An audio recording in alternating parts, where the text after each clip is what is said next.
I'm like, next minute I'm not, and it's just always something going on, you know what I mean? And I'm just like, ugh, ugh, ugh.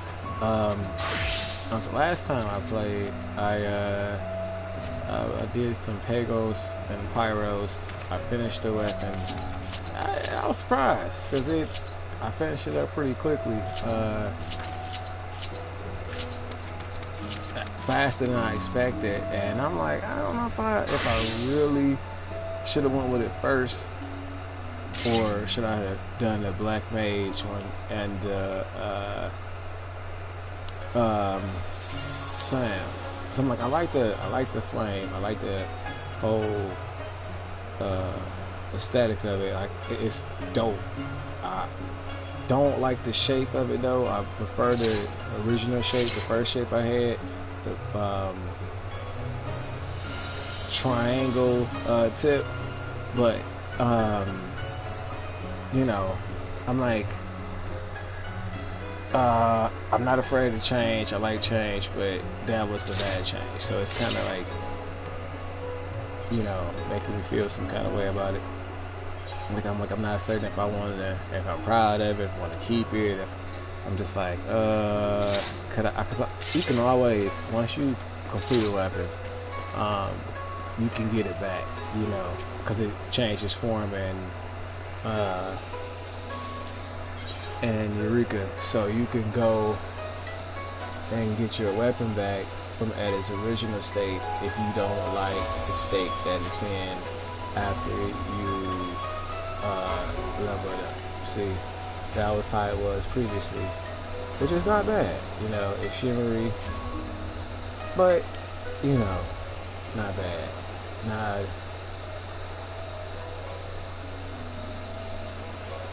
I'm like, I don't know if I want to change my Dark Knight one though, because the shape is kind of similar to the Paladin sword, but I'm not gonna go with that. I'm kind of burnt out. I started my day early, and you know, I had a herb moment, and that went rather smoothly. Then I went to go pick up some jeans, and I'm like, man, no, I put on like just a few pounds. Oh no, I got fat. This is scary. I'm like, oh, I can't even put the same size anymore. This really is some scary shit, you know what I mean? Like, wow, you know, that's a shocker. And I had to go up 2 past size, and I was like, oh no, because I originally wear like 30, 30, 30, 29, you know, couldn't do that. I had to go to like 34, 32. I was like, oh snap, put on too much weight. Man, it was crazy because I was weighing 45, like weighing 145 for the longest, and I'm like 5'11", 6 feet. So I'm like, okay, you know, I got some muscle definition, some tone. Yes, sir. You know what I'm saying? Loving it. And then I'm like, what if I like gained like 30 pounds and it was just all muscle? How would that look? And I gained it, and then I was like, okay, man, some stuff had happened, so depression had got a hold, and I was like, oh no, you know, man, I should be out here exercising, but I'm, you know, dealing with some real life drama that's preventing me from doing a lot of things, you know what I mean? So I was like, oh no, man. But now that the winter has broken of this year, I plan on to getting right. I literally made preparations for it and everything. I had bought like a new pair of rollerblades today. I put them on. They felt amazing. The only thing I don't like about rollerblades is like, because of, depending on the brand and depending on frequency, like how frequent do you rollerblade, the wheels would deteriorate. And I'm like, shit, I don't like you know, having to put new wheels on the rollerblades. Like, it's weird because it just doesn't feel the same. Like the whole new blade, whole new wheel, uh, symmetrical. Like they just go together like foot and glove. And then once you, I mean, you know, hand and glove. Well, once you wear the wheels out, right? Like the new wheels you put on there is way different. Like the feel, it's just, man. Like once you start to get, you know, your posture together and your fear from falling out of your mind, you like your experience with rollerblading. It heightens. Like now you're able to relax more and just enjoy the experience. Because like when you're rolling, you have this sensation of like gliding through the air, like you almost like just float, you know what I mean? And it's like, oh snap, I'm gliding through the air, you know what I mean? Wow. And at these speeds, like, you know, depending on how fast you're going and what's, you know, within your way, like, man, it's a wonderful experience if you are at the point of where you are extremely comfortable. You got in to the point to where you're not afraid to jump on them. You're not afraid to run on grass with them, like, because those are different levels of comfort. Like the way they feel on your feet, trust and believe, it's not like shoes. It's so different. It's like someone put two weight bags on both sides of your ankles and wheels, you know, underneath it. That's how it feels, because you're being literally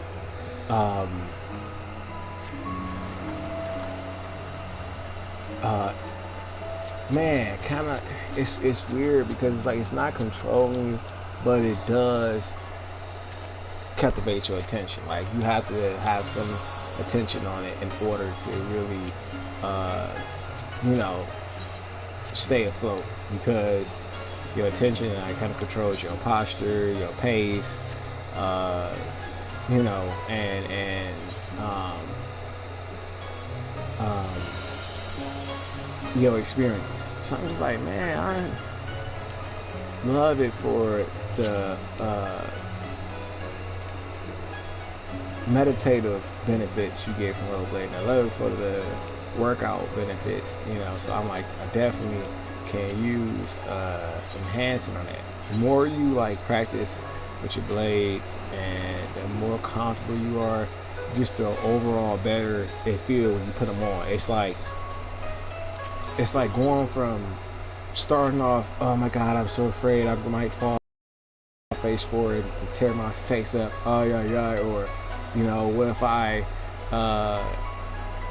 go too fast and trip over something or get hit by, I see so much stuff, you know, comes across some people's mind, and the biggest thing is falling, you know what I mean? And it's like, man, that should be the least of your worries, you know, because it's so much fun, you know what I mean? It's literally a wonderful experience for cardio and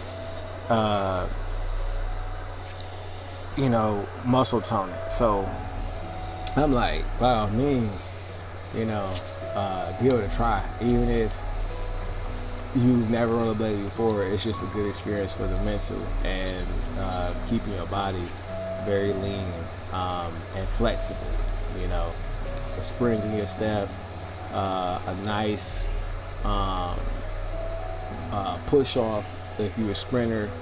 Like, it has a lot of benefits for your body when you choose to use that as a hobby, not as an exercise, because you got to enjoy it. Like, rollerblading takes a toll on the mental and the body at one time, and some people don't like the feel, so you have to, you know, adapt to the feel, because it's taxing. It's like, it does take a lot out of your mental, and it does take a lot out of your lower body. Like, it gets worked in overtime, but it's good though, you know, for you. It strengthens your legs, gives you more stamina, endurance. So, you know, I'm like, I can't wait. That's why I bought them today. I was kind of like, man, damn. Usually when I buy them, the chick that is there, she'll just bless me and be like, here, 50% off, 60% off. And I'm like, oh shit, oh shit, oh, you know, cool. And then I leave out of there spending like under $100. But this time I had to spend a little more than that, and I was kind of mad about that shit. But I said, you know what? I'm already out here. I'm here right now. I want them, and I need them because like my license got suspended, so I gotta like wait till I get my license back together. And that's like my means of transportation until the meantime. Cause I'm trying to get it handled another way instead of spending money on tickets, because some of the tickets I got from shitty ass cops, and I'm just I'm going a different route in order to get them thrown off my record, so I can reinstate my driver's license. So I'm just like, oh yeah, so much shit, so much stuff going on at this moment in time. In real life, that I'm just like, but no matter what, whatever you got going on, you always have to take care of yourself. You always gotta work out and eat lots of vegetables and hydrate properly, because it is important. And like, you don't want the achy breakies, weak bones, back pains, slow movement. You know what I mean? It's like that shit really does suck. Like, it's not a good experience. Like, just having a little bit of extra weight, I didn't gain a significant amount of weight. I don't think I'm some obese lard ass, even though I feel like one. I'm just a little like 30 pounds over, 40 pounds over than what I feel I should be at. Like, I'm just like, man, I want to go back to 145, but I don't know. I'm like, that might be, I don't know, because I had some issues feeling like I was too skinny when I was 150 to 45, and now I'm like, maybe, it might not be so bad because all my clothes fit, and I had lots of energy. It felt lighter on my feet. You know what I mean? Like, when you rollerblade, that's one of the things you become aware of. You become really in tune with your body weight, and you feel it. You know what I mean? You feel it on the wheels. You feel it on how fast you can move, your reaction time. It's like, what the fuck? You know what I mean? It really has a huge impact, on you during that time of rollerblading, because it's like, it gives you like nothing but focus on it. You know what I mean? Like, your weight shifts on the wheels, so depending on how much weight is on the wheel and inside the blade, it will affect how comfortable it feels on your foot. So, and that could be dangerous, because people do break their ankles on them when they take it lightly and think they could just hop in them and just go, if they never skated before.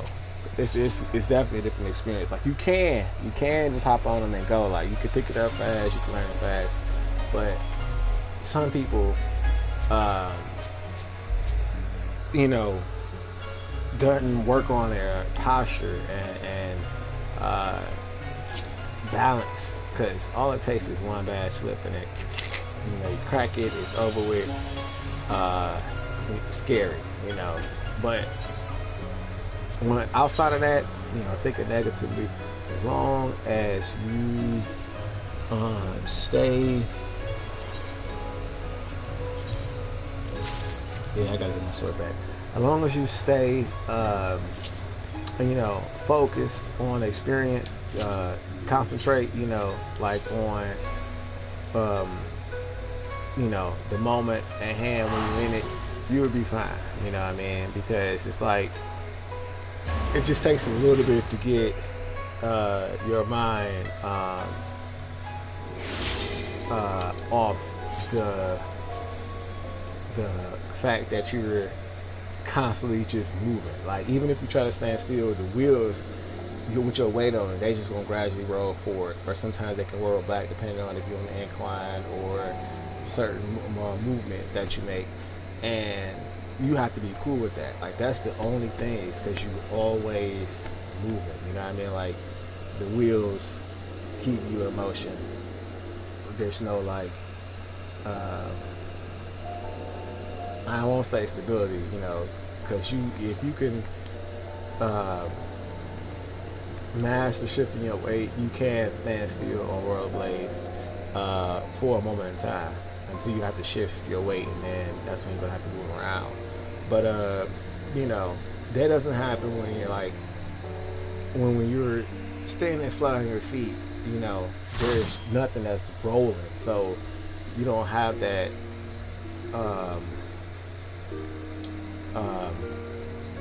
uncertain. Like you definitely on your 2 feet, so you good. You know what I mean? You could stumble or lose your balance, yeah, but it's not, you know, it's not as direct with, you know, it is with rollerblades, because the rollerblades definitely have a direct effect on your balance. But it's fun though. It's a lot of fun. I know I'm talking about the technicalities, and you know, it may sound a little discouraging, but this is actually a really great thing, and it's a great way to burn calories quick. Like, especially when it's warm out or it's just nice, take the sun out, you know, go rollerblading in the sun and feel the sweat coming up.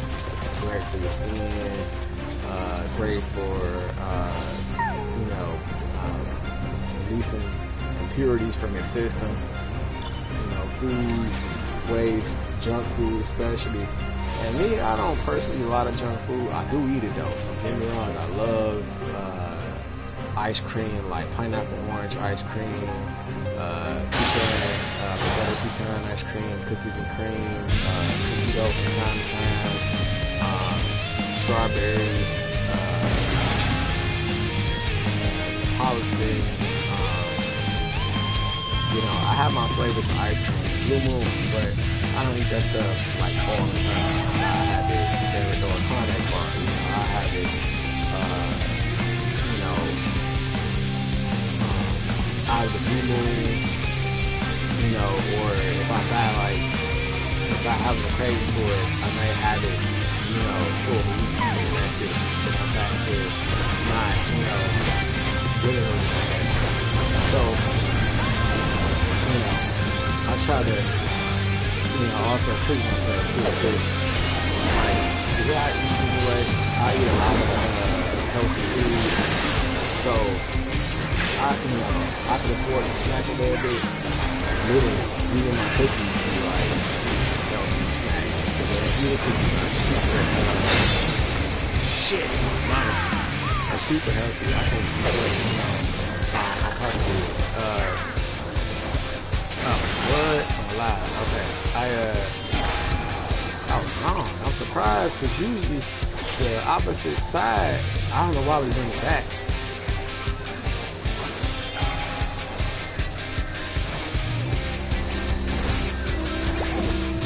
Okay, there we go.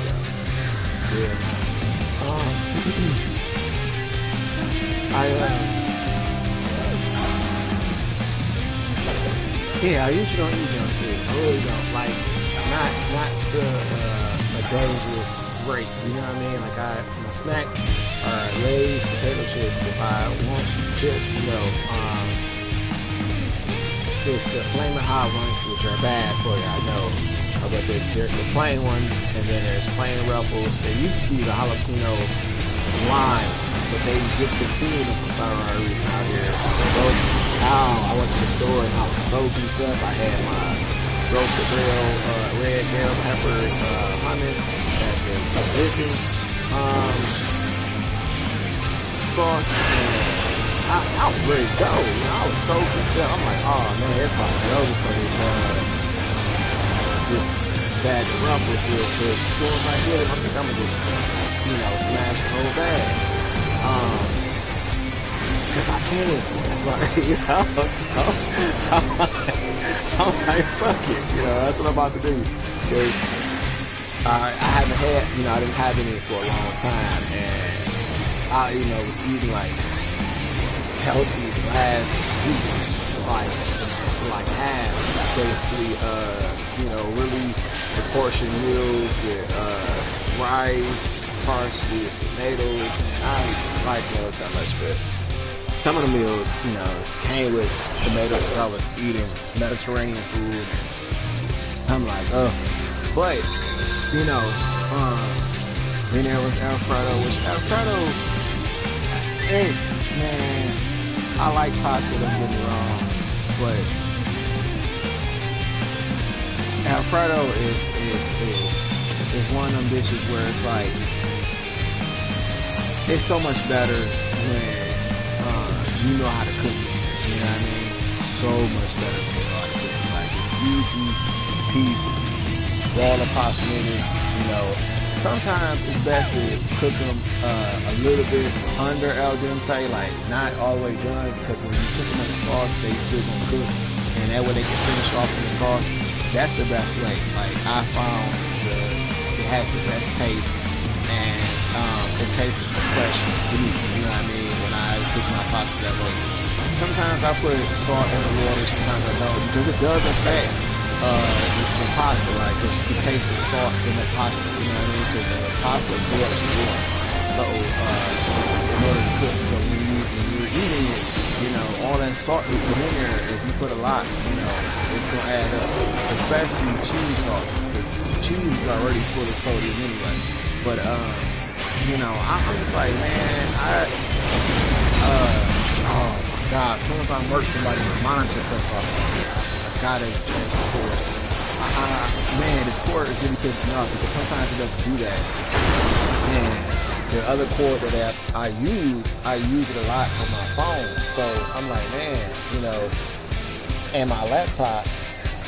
So I was just like, that's really pissing me off that it's doing that. That it's like dropping the power to the monitor because of the cord.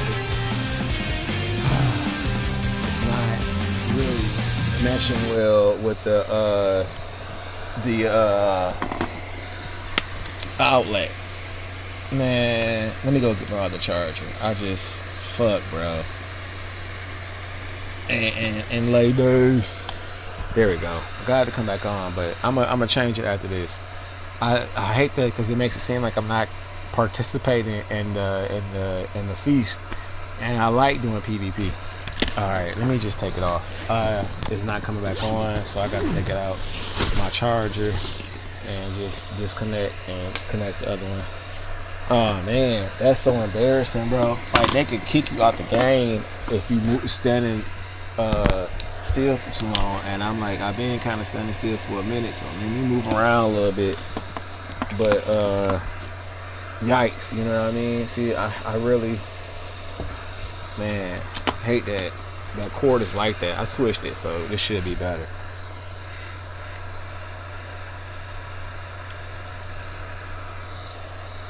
The fuck? I'm waiting for it to come on, but it's acting really weird. I'm like, I don't know if I need a new HDMI cord as well, because when they got tripped over,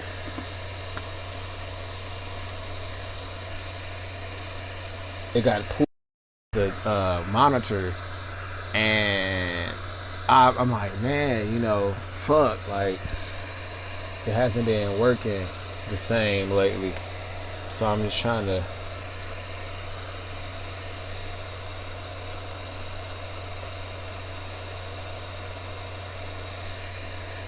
there we go.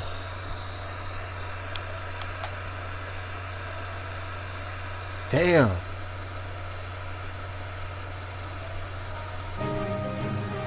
Okay, here we go. Ooh, they didn't kick me. That's all I was worried about. I got the cord fixed now, so it shouldn't do that. Put her name there. And I really can't. Man, see, I feel bad, because, like, I like this contribute. You know what I mean? I don't like to be a player that doesn't add to the team. You know what I mean? Like, that's the point of the player. You add, you contribute.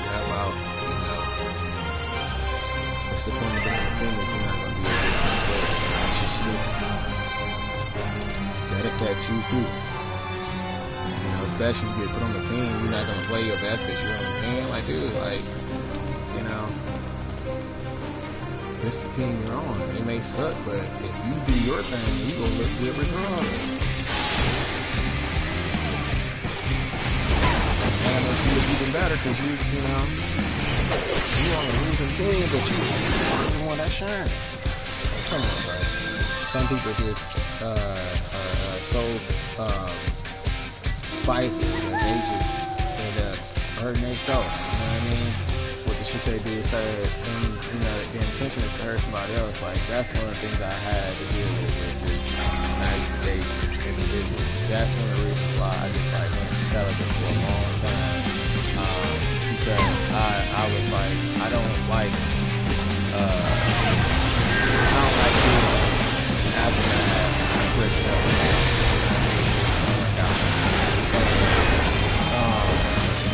You know, I'm a real laid back person. I don't care if you have friends, same sex, different sex. That don't bother me. You know, as long as you have respect and being in a monogamous relationship is honored as fine, great, that's cool. You know, that's what's up. That's why I'm like respecting, you know, from the individual. I'm not looking to date you for your money. I'm not looking to date you for your flag. You know what I'm saying? Your social status, what you got on your social media page. I don't give a fuck about none of that. You know what I mean? Like, that's just not certain shit come. It can be one day snatch from you. You know what I'm saying? You just never know.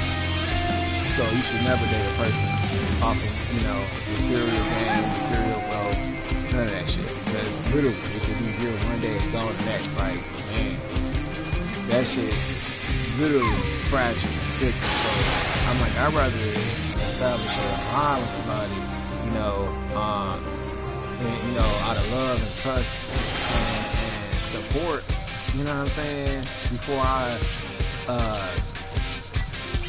sit there and just be out there like that, because it's not safe. You know, I mean, you get the rush and excitement of having the opportunity to experience somebody new, and you know, that's cool. You know, sometimes you know, experience somebody new, you know, maybe be exactly what's necessary in your life. Meeting people is fun, you know, but you can't be intimate with every person. Unfortunately, guys, people take notice of your activities, you know what I mean? So I'm like, man, God, I don't want you to realize me for, you know, experience people, you know what I'm saying? I don't, like, man, you know, I know what it's not like, but if you you know what I'm saying? That's one of the things that they teach you to avoid, you know what I'm saying? No fornication. So I'm just like, oh man, God, like, you know, which way to go? You know what I'm saying? Because,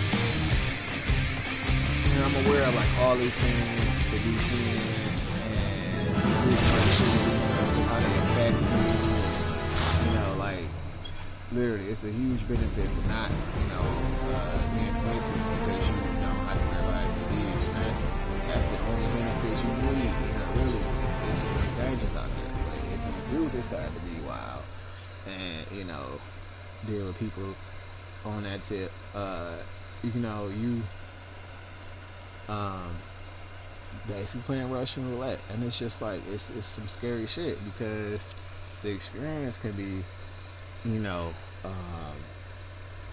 brainwashing. It's like, damn, I'm getting this and getting that and getting this and then, you know what I mean, and you enjoying your freedom, and, you know, Russia meeting people and a whole different, but that's, you know, something that seems flattering, you know what I mean?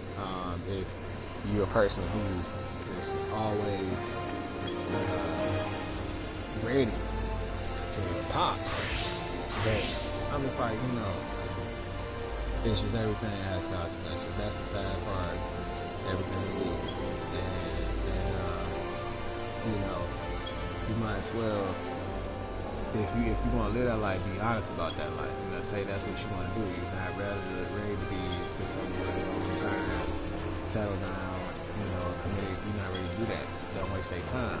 That's all I'm saying. But then when you a sneaky motherfucker, and you know that's, you know, you a cheater, you ask someone to be with you in a relationship, that's not it. You know what I'm saying? That's like, I'm disgusting. And that's kind of how it was. I was disgusted because I caught this person trying to be slick, trying to set up a hookup with somebody else.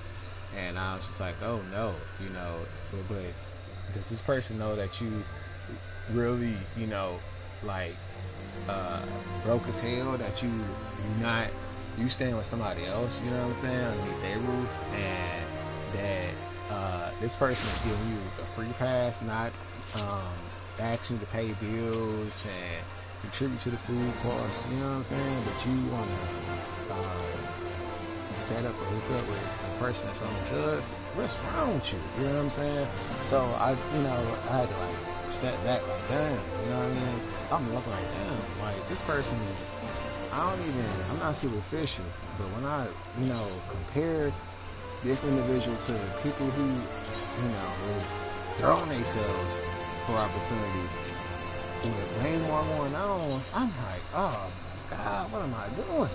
You know what I'm saying? I'm in this committed relationship on my part, and I just, wow, you know, this person is definitely my type there. You know, we both sensitive, we both, like, man, you know what I'm saying? Like, oh man, what's going on?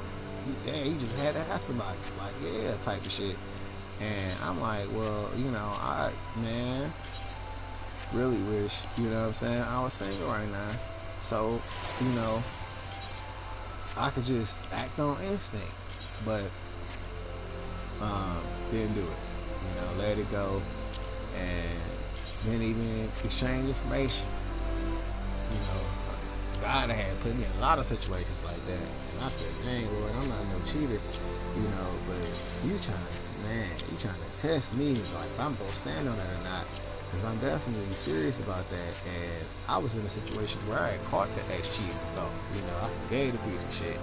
So, you know, because it was a scheduled hookup, but, you know, it like got in the way of it before it happened. Was it my intention to do that? No, I didn't even know that was going to happen. I came home from work and the laptop was going off, and I just picked it up, and then bam, you know, information right there. So I'm thinking, like, what's going on? Like, why is it flashing like that? Because I could have sworn I signed out, you know what I mean? So it just, boom, right there. So I'm like, oh man, like, this hole right here is scandalous. You know what I'm saying? Because I'm like, damn, bitch, like, I know, you know what I'm saying? Like, compared to appearance-wise, like, you know, I'm like, man, like, I got the abs and nice face, good hair, got money too, you know what I'm saying? And I'm, you know, hood, like, straight, but you got the audacity to try to play with me like this. So I was like, you know what, okay.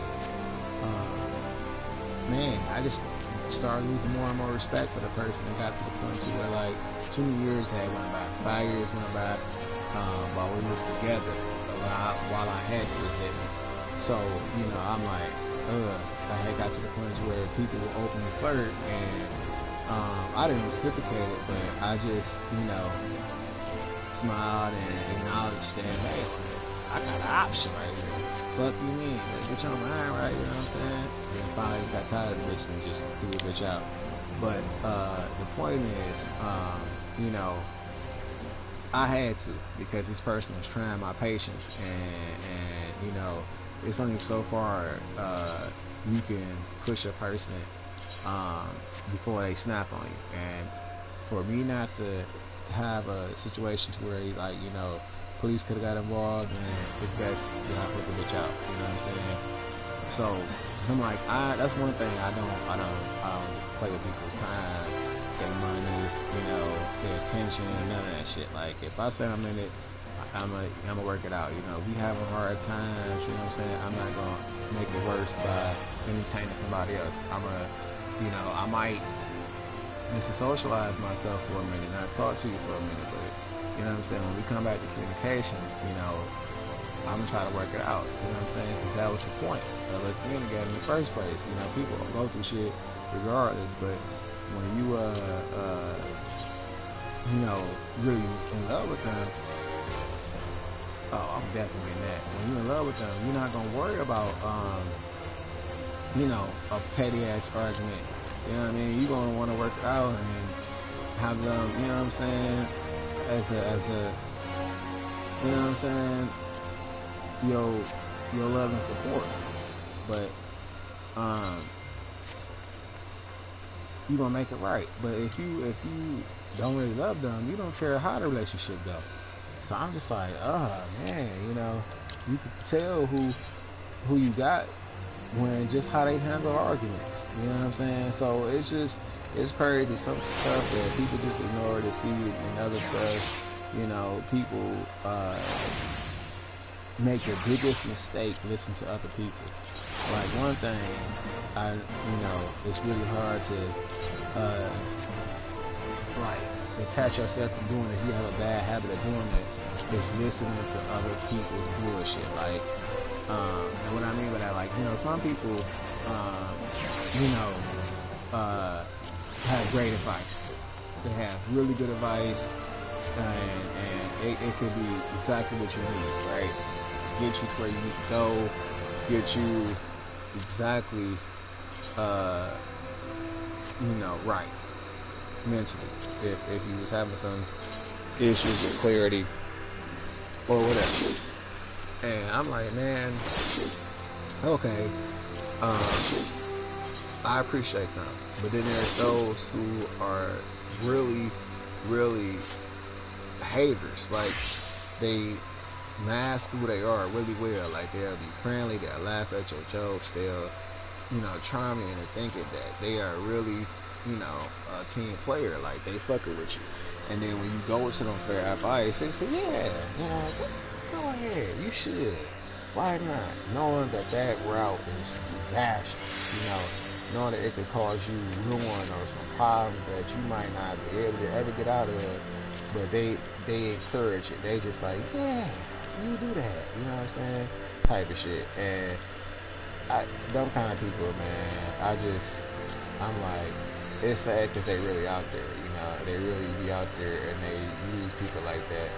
And I just be like, damn, you know, like, how could you look a person in their face and, you know, the person tell you that they love you and deal with you and shit, and you just take a full advantage of their kindness? That shit fucked up.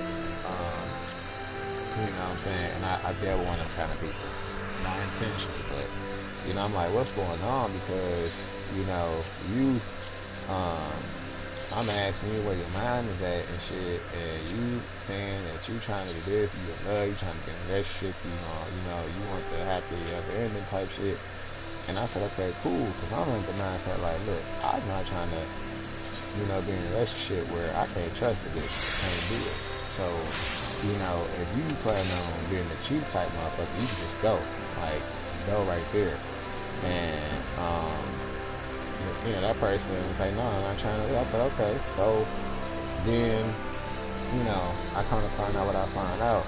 And I just was like, okay, all right, I done caught you red-handed. Like, you know what I mean? Like, you can't even, like, lie your way off this one. Then the crazy part about it is I caught the motherfucker again. So I just said, okay, I'm wasting my time now. Like, I forgave you the first time thinking that you was gonna never do this shit again. But then I caught you again. The same person that I caught you with, trying to hook up with, come call you late at night. I'm like, okay, so here it is.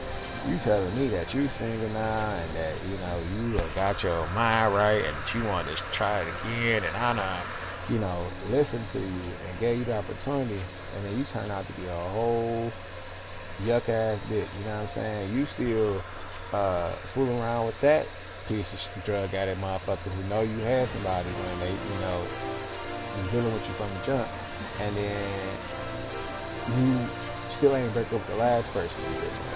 So I'm like, man, I'm thinking I should start fucking with you, but you telling me, that shit been there with, you just want, to start over new and kick it. So I'm like, man, I shouldn't believe this hoe.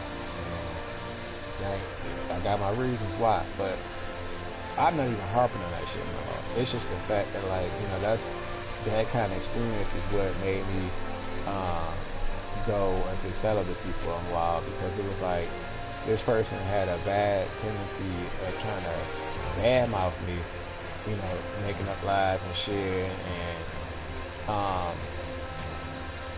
just playing on my reputation. And I was just like, oh man, like I really fucked up, because I shouldn't have fucked with this individual in the first place. And I got the warning signs. I thought maybe I'd just get a person a chance, regardless of the red flags that I was, experiencing with the whole family dynamic situation, and just other stuff, that was told to me through that person about their life. And unfortunately, some of the stuff that I found out was like after I had made the mistake of being intimate with that person. So I'm like, man, damn, I shouldn't have fucked with this person, because now we're dating, and I could have just waited, and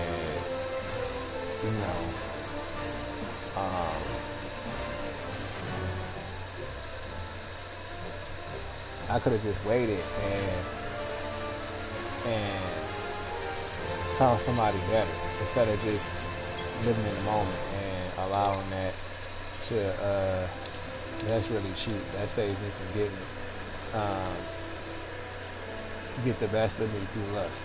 You know what I mean? I'm like, oh snap, this is person I could just hit on, on a regular, and why not be in a relationship with the person? And then I realized, I'm like, damn, I was not thinking. You know what I'm saying? And then after I started seeing other things about that person, then I said, okay, now I know I fucked up, because this was part of the package deal, you know what I mean? So it was just a lot of shit that transpired with this person that let me know that I made a mistake. Like the whole dishonesty, catching a person, reaching out to hook up with somebody, then after that, just the dynamic of certain things, you know what I mean, like priority wise, and the effort of the person, team work wise.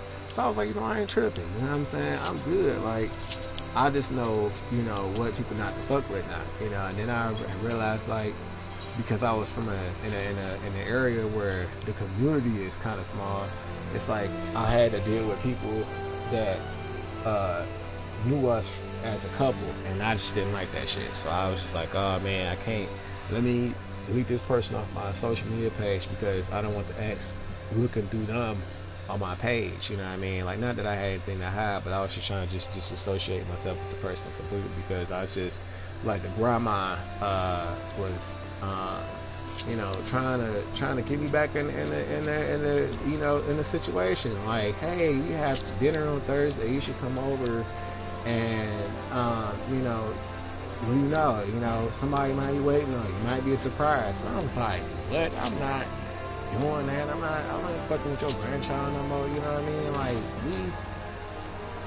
Like, we 3 years apart, but I'm like, this person still, you know what I'm saying? Even though it's younger than me, still can't use their age as they were young and dumb type of thing. Like, because this person knew exactly, like, what I was looking for in a relationship, and you know what I'm saying? And I had options, man. I was like, man, why did I just fuck up and deal with this one? Knowing what I know, you know what I mean? And not from what nobody told me, not from,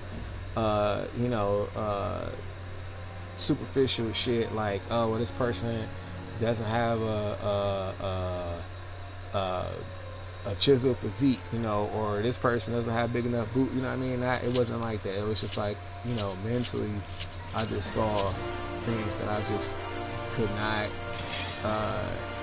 ignore, you know what I mean? And I thought, well, maybe, you know, the person can change and do better, you know, or just, you know, give that person a chance to, you know what I'm saying, show who they are. And sometimes you can see it before they even, you know, have to show you anything. You just have to have open eyes. But anyway, the point is, the person was just not a good person, you know. And I said, damn, I'm shocked and appalled, because, you know what I'm saying, like, here it is, yeah, grandma stopped me, because she used to work at this dollar store not too far from where I was living at the time. And I walked down the street to go pick up a couple things. It's good exercise, and just like get little easy stuff like Colgate or Crest toothpaste, maybe a fingernail filer, you know, fingernail clipper, that kind of stuff, or some snacks. And I go down there, and the first time I was dressed up, I had switched my style up. So I had this leather jacket on, because it was like the middle of fall, and in Michigan, our falls can be cold as hell. So I had on these black,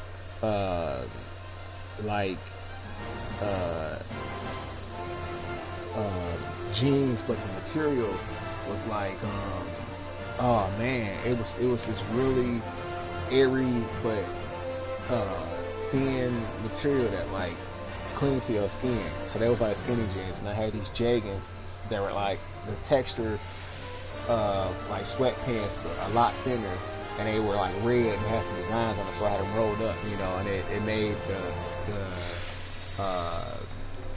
clothes have contrast and layers, and it was just fire. So I said, damn. So she took a picture of me, you know, she got beside me, threw her arm around me and shit, and I was like, damn, what the fuck, you know what I'm saying? I'm shocked. Like, you wasn't as friendly when I was dating your grandchild. You know what I mean? Like, what the hell? You trying to gift wrap me, you know what I'm saying? You trying to be, look, you know, you fucking up, you know, because she always wanted us to be together anyway, at least from what she was saying to me. Like, it's such a shame that y'all not together no more. You should, you know, come over for Thursday dinner. I'm like, what? No, thank you. I'm straight.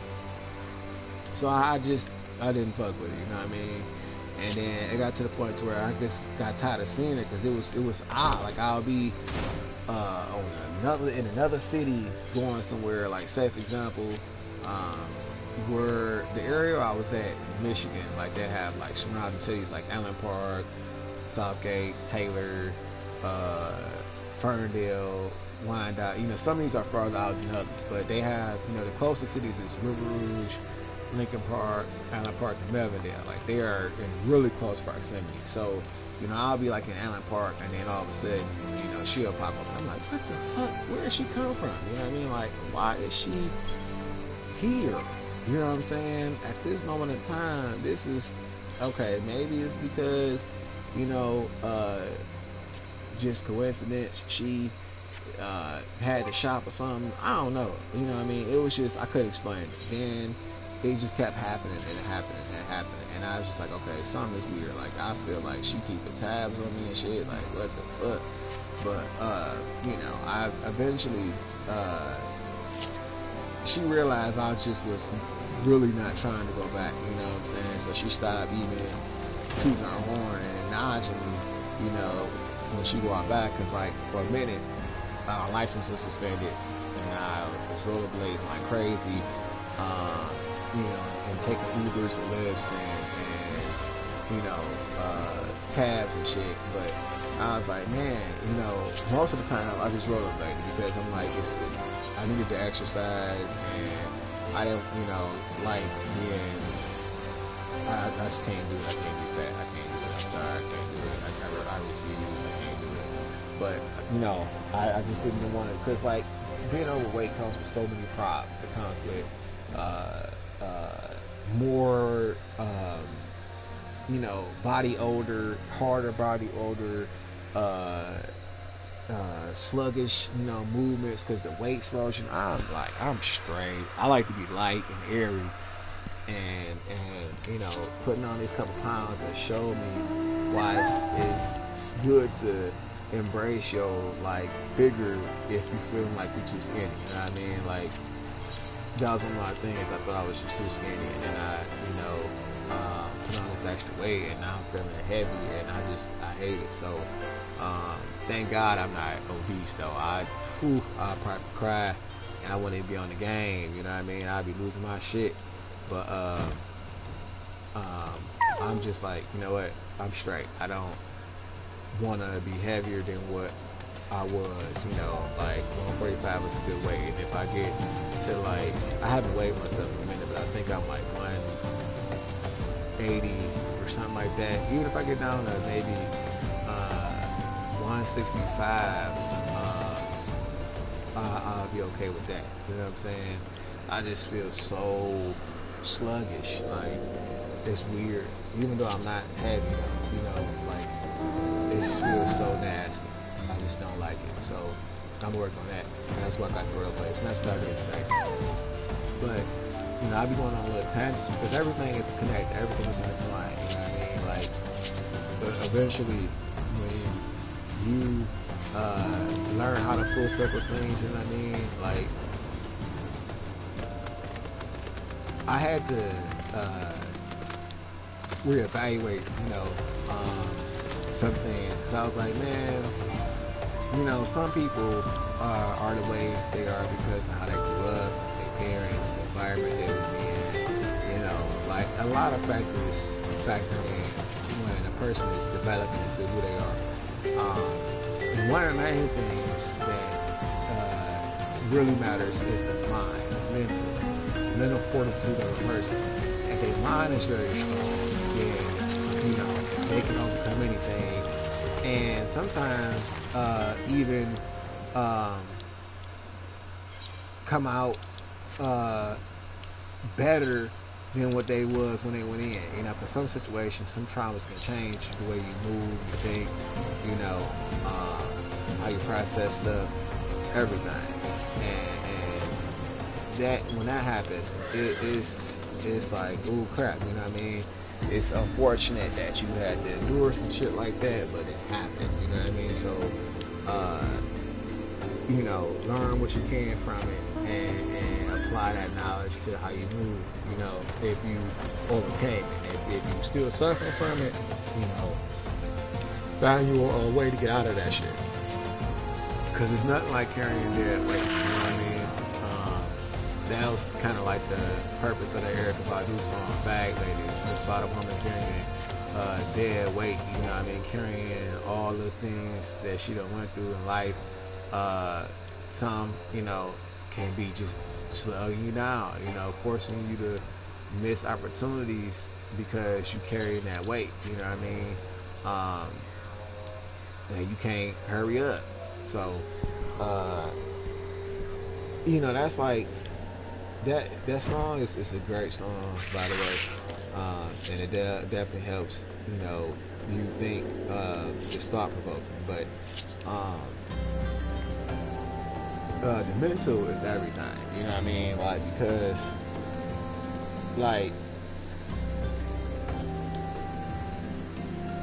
once you go through a traumatic experience, it just, you know what I mean? It's automatic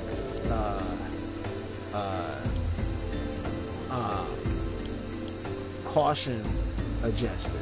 It just automatically adjusts your caution automatically. You might never had caution to people. Say somebody steal from you or do some really horrible stuff violate, then you oh no, I can't really trust nobody, you know what I mean? Because in essence, you don't trust yourself around nobody, you know what I mean? Because you it's just rough when a person, goes through trauma, because sometimes they never heal, sometimes they're never the same, you know, and that's one of the things, you know, I try to avoid, because dealing with people can traumatize you, you know what I mean? Like if you and it's crazy, like it doesn't have to be in a sense of physical abuse where that person is punching in the face every little, you know, week or something, or for every little thing that you do, you know, like, bitch, I told you I wanted my chicken hot, you know, my shit warm, you know, cold in the middle and warm on the outside, you know what I'm saying, type shit. So he, you know, he just, for the dumbest of shit, you know, or it could be female that shit. I mean, you know, I'm not trying to control the dynamics of people do, but it's just sometimes people who date, you know, shit pools, and they get pulled into that pool of shit. Like they fall deep into it, and they can't, you know, sometimes get out of the situation in the manner that they want to, you know, because they done invested, they put money into the place where they don't have no money, you know, so they moved in with the person, and now they trying to save to get out, but they can't because the person is monitoring how much money they get and what they're doing with the money, you know. I mean, it's just all kind of other factors, but ultimately, responsible for getting yourself out of anything you get yourself into because you chose that individual in that situation. You know, kind of reeled yourself into it, so to speak, you know, because you always have the choice not fucking with that, you know what I mean? You always do. Like, you always can say no, you always can say I'm, you know, straight, or I date somebody else, you know what I mean? Like, you got options. So, I'm just like, man, you know, dealing with the last person I dealt with had cautioned me to not fall for certain qualities in people, you know what I mean? Like, I like natural team players where the person just naturally looks and, you know, contributes. So, like, for example, you know, if a person comes over that I'm dating, they come over and they, you know, see that I'm cooking, they, oh, okay, bro, you know, you good? You done with the trash? I'm gonna take the trash out, you know, I'm about to wash my hands. Hey, I can finish drying the dishes if you just wash them. You know what I'm saying? Like, they not trying to get no reward out of it, no nothing out of it. They just a team player. They're like, you know, we in this together, so I you know, like, I don't want you feeling like your life is not comfortable, you know, with me. You know what I'm saying? So that's the person who really fuck with you, though. People who don't give a fuck about you, they're not gonna, you know, consider you like that. So it's just, you know, them things, like, tell on people, bro. And you want to think people, that shit matters, you know what I mean? Because, like, if you see a friend that comes over and they don't help out with nothing, they don't say nothing about it, you know, you say, okay, whatever, you know, you might get used to that. Then you might have to reflect and be like, damn, all my friends like that, like, what the fuck kind of friends I got? Because there's some friends that come over and be like, damn, bro, your room junky as hell, you need some help or something, man? And, you know, they help you clean up and shit, you know, and they're like, that's much better, bro. Damn, I can't believe you're in here living in the pigsty, you know what I'm saying? Bro, what the fuck happened? You depressed or something, man? You can't be living like this, bro. That shit nasty, you know what I'm saying? I ain't coming over here, you know, your shit dirty like this, you know what I mean? And then they help you get your shit together. Or they be like, you know, they might just go, okay, bro, your room, you know, a little fucked up. If you need some help, you know what I'm saying, let me know. But I ain't gonna fuck with none of your shit, because that's your shit. I don't want you, you know, something. If I move it over here and they get misplaced, you want to be like, oh, somebody stole my shit. You know what I mean? I ain't gonna fuck with your shit, but I'm letting you know, bro, your room looking fucked up. You know what I'm saying? Need some TLC type shit. And, you know, if you need some help, I got you. But it's just, you know, certain people, you know, show who they are about the shit that they do. They willingness to support you in little ways, you know, show how much they really care about you. So I just was like, man, I don't like, you know, fake ass people. I just don't. So I really cut back on dating, because that's what I was dealing with. I was dealing with a fake ass piece of shit motherfucker. Like, I'm like, bro, like, I'm giving you a free ride. You living for free. All you gotta do is go to school. You know what I'm saying? And I'm like, you know, you're here underneath the roof that I provide. It's a nice place, and you ain't paying no bills. You know what I'm saying? All you gotta do is go to school, and yet you wanna fuck around with somebody who is a drug addict, you know, and alcoholic, and then have the nerve to not have anything going. You know what I'm saying? So I said, okay, all right, you trying to assault me? You know, that's fighting words right there. You know what I'm saying? So I'm like, oh, but that was the first incident. Then the second incident, you know, the same person that I caught the person cheat with called the individual phone while we watching the movie. So I'm like, what's going on? You know, because it's kind of late. Like I'm not trying to monitor shit, but you know what a booty call is. You know what I'm saying? Like, man, what the fuck?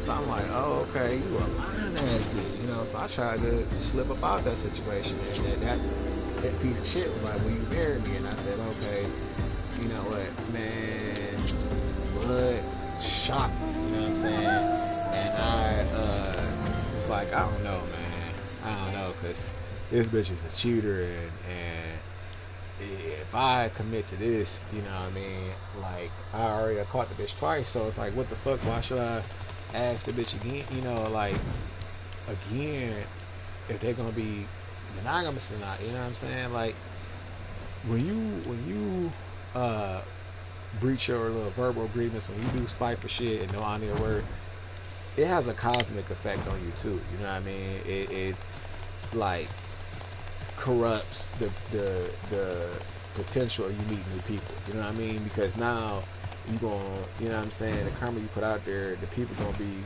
of that quality where they're just not reliable for shit and they always spin move you. You know what I'm saying? It get like that. You know, that's a twist of fate with karma if you decide to go that route. I mean, karma could do all kind of shit. Like, don't get me wrong, I'm not an expert because, you know, karma surprises me all the time. You just never know what God has in store for a person's wickedness. You know what I mean? And it's not wishing or expecting something unnatural or, supernatural to happen to somebody. It's just, we are beings of energy, and the energy you put out there, you know, is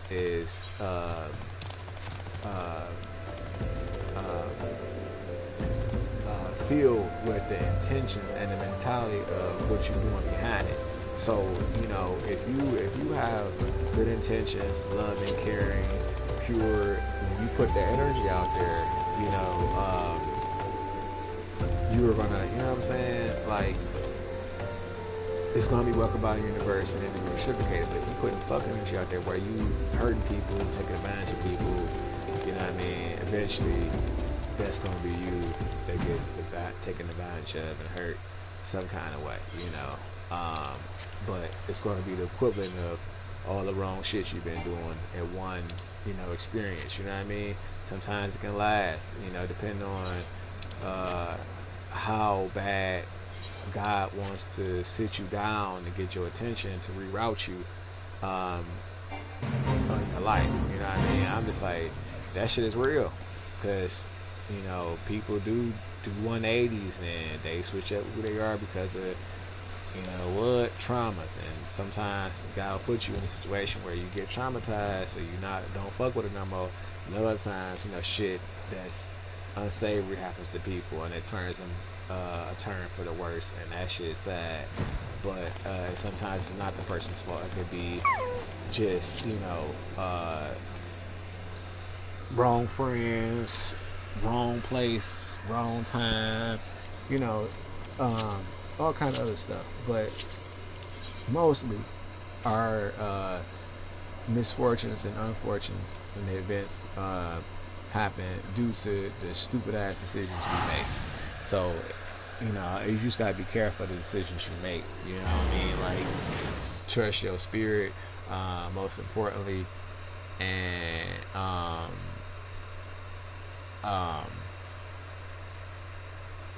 you know, don't lie to yourself. You know what I mean? Like, it's one thing to lie to somebody else, but lying to yourself, like, you, for say, example, right? You dating somebody, but you got on social media that this person you love them to death. That's your husband, that's your wife. But really, you hate this bitch, like, and shit's been going horrible ever since you've been with her. But the social media see that this is who you get, you know what I'm saying? And, you know, you trying to glamorize that fucked up relationship to be spiteful, you know, to your haters. Yeah, bitch, that's why I gotta man you now. You know, yeah, and he do this and he do that, and you ain't got nothing, you know, it's just be dumb rats, which is why people do shit, okay? But, you know, sometimes they do that kind of shit. They'll fake a whole happy relationship. Yeah, we went on trips and we went out to here. And it's like, okay, you know, but they're not really happy, you know what I'm saying? Because the person, you know, they're dealing with either has dirt on them or they don't gave them so much time and they don't want to, you know, start fresh with somebody else. They want to be stuck with somebody they know they can predict and expect, you know, what's gonna come from them, so they can do what they want to do. Like, oh, I know he'll cheat, so I'm gonna cheat too. You know what I mean? I'm gonna just be fucking around while this nigga fuck around, and then when I get tired, nigga, eventually, you know, we'll go our separate way. Whatever they you know, the mind person's mentality. I just, you know, that's how some people get down. You know what I mean? Because I've been a witness of it, and you know, I experienced it. Like, I wasn't the two-faced person, but I realized the person I was dealing with was trying to, you know, solidify some options. If I go fuck them and they know I got, you know, da-da-da, some good da-da-da, you know, they might let me come keep it with them type shit. So I'm like, oh, you that kind of dude. You know what I'm saying?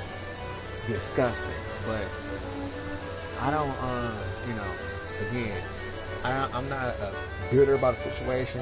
It's just it taught me a lot not to really think with your small head. You know what I mean? Like just because you sleep with a person, don't give them access to everything in your life. You know what I mean? Like, there's certain things they gotta earn. You know, if a person's trying to live with you as your spouse, then they have to earn that right. They got to show that they're a team player before they can get to your warrior crib. You know what I'm saying? Like, if you take a bitch out on dates and shit, you know, she puts the gas in your shit. You know what I'm saying? She got stuff at the gas station. She buys snacks and the gas. You know, or you take her out to expensive dinner. The dinner like $200, or you know, your little significant other, and she like, well, I want to go to the movies. Y'all go to the movies. You should pay for the movie and snacks. You know what I'm saying? Like, I'm not saying that you needed to do that shit, but it's just when a person takes initiative like that, it shows they consider it. You know what I'm saying? So,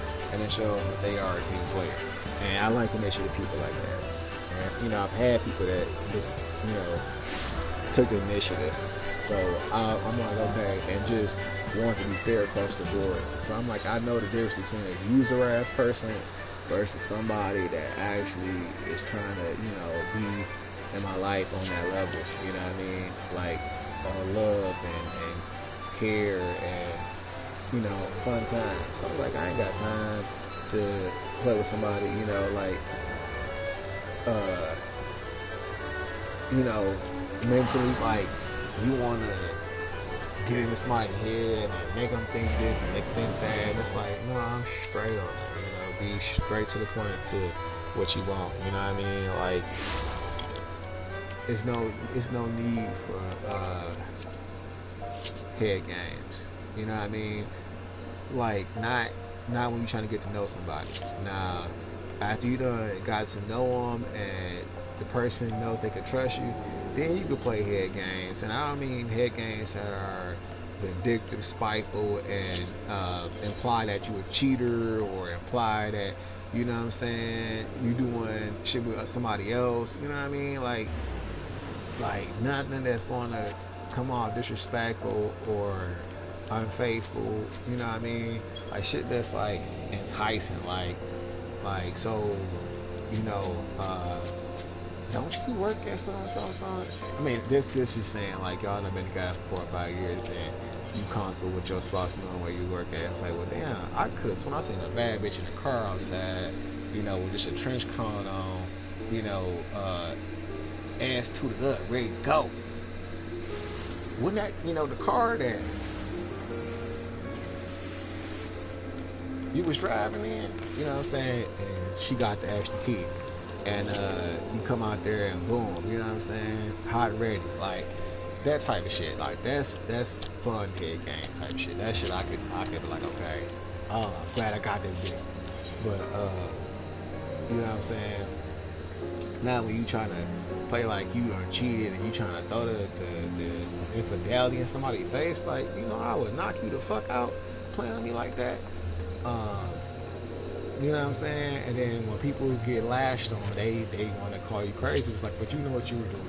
You were implying that you cheated and that you know, are glad about it by boasting about, you know what I'm saying, some shit that involved you, you know, being unfaithful type shit. Like, when people do that kind of shit, they be asked for it, you know what I'm saying? And I don't really like them kind of people, you know. I know sometimes you get influenced, you know, or somebody gets in their head and tells them this and tells them that, so they think in a certain way. You have to be cautious of people. That's why you can't listen to everything you hear, because some people really do say shit maliciously because they be jealous, they be envious, they be mad because they don't have, you know, what you have, or they don't get the attention that you get, so they want you to feel, you know, a certain way, you know. They don't want you to be happier than them. They don't want you to shine brighter than them. And it's sad people are out there like that, but it really is people out there like that. Then it's people that use God, you know, name in vain. Like as a Christian, you know, you were supposed to be the purest version of yourself. And yeah, the journey through Christianity is known to be a challenging one because people are not ready to give up their ways. You know what I'm saying? Totally, completely, without hesitation for something that they can't see, can't feel, can't touch, can't smell. You know what I mean? Most people, they rationalize why they don't believe in God for that specific reason. You know, and then there's those who believe in God, but they don't believe in the Bibles, the Christian version of, you know, God's teachings, because Christianity was used long ago, you know, and the Crusader Wars as a weapon. If you wasn't Christian, they would come in your house and, you know, kill you. You know what I'm saying? You could be burnt at the stake. You know what I'm saying? Or hung based upon what you call yourself believing in. So shit was serious. You know, at one point in time when church and state was together. You know what I'm saying? Then they separated, or they said it was separated, and it really never was, because even in the on our money, it's saying God we trust. So if the state and the church is separate, why does it say in God we trust on our money? You know what I'm saying? So they definitely believe in God, and they trying to let you know, like, look, God is real. You know what I'm saying? But you know, it's like, which way do I go to get to God? Do I become a Hindu, you know, to get to God? Do I become a Buddhist? Do I you know what I mean? Do I become Jehovah's Witness? Do I become a Mormon? You know what I'm saying? To get to God, like, which way do I go? Because I need to know. And then, you know, when you hear certain things, it's like, what the hell? Because, like, they try to make you afraid to be a homosexual out here. And it's like, man, you know, I understand why the Bible may say, you know, not to, you know, be homosexual. You know what I'm saying? But I don't really think nobody's completely homosexual in the first place. Like, there's going to be an opposite sex that you're going to gravitate to, that you're attracted to, that just meshes well with you, right?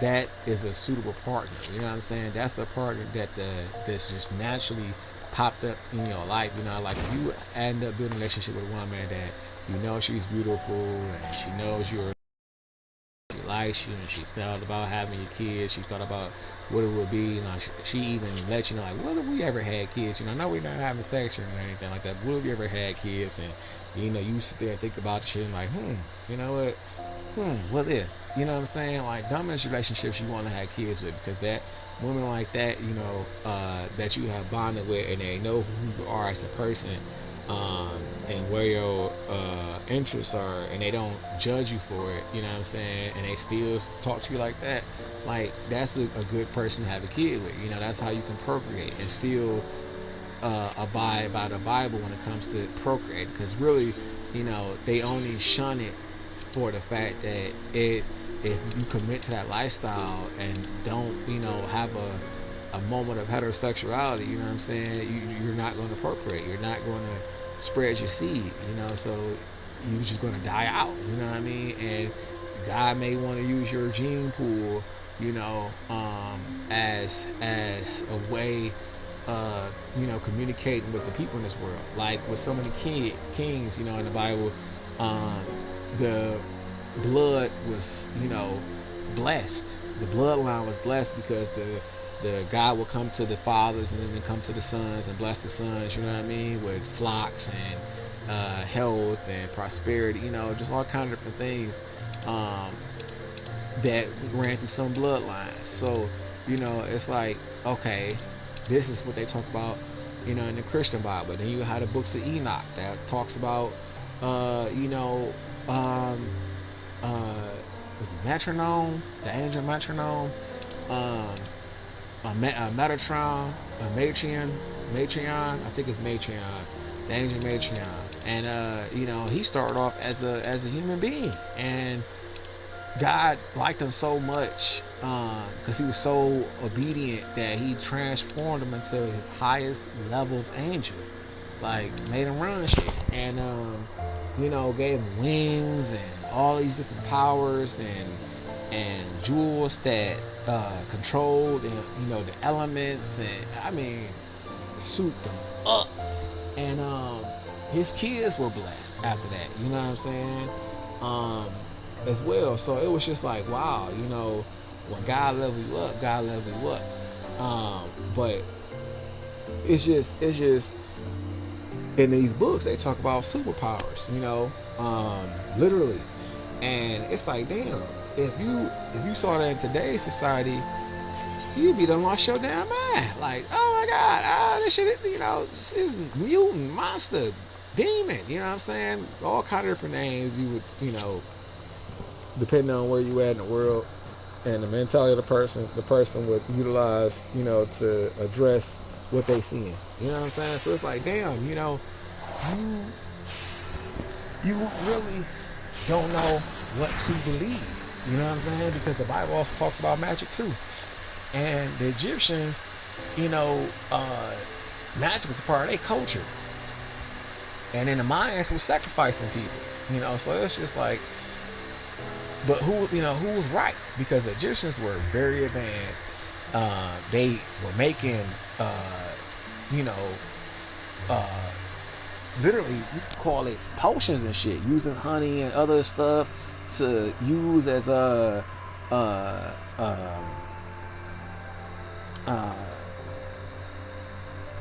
ointment, you know, for wounds and shit.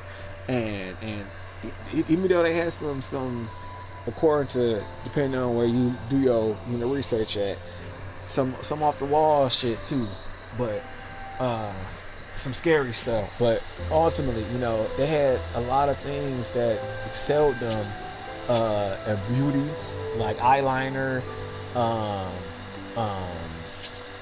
and you know, methods of nursing. Like, I mean, they for the time period they were in, they were advancing very fast, and the shit they had, you know, to show case royalty is beautiful. All the tombs and the jewelry, and you know what I mean, like fire. You know what I'm saying? But outside of the riches and stuff, still, you know, in the religion they used to, you know, talk about open practice with magic and all kind of shit. Like in the Haitians, and you know, with the Haitians religion, they believe in hoodoo and voodoo, and you know what I'm saying. And in their culture, it's as like it's a natural part of it. You know, it's a natural thing that we could do. You know what I mean? They taught it's something that we could do, and they're taught how to manifest those abilities and use them. You know what I mean? But they also come with the warnings of how much you get taxed with doing that. It uses up your spiritual, essence, your longevity, your life force, and it controls, your karma, depending on how you utilize hoodoo and voodoo, against people or for people, or for yourself.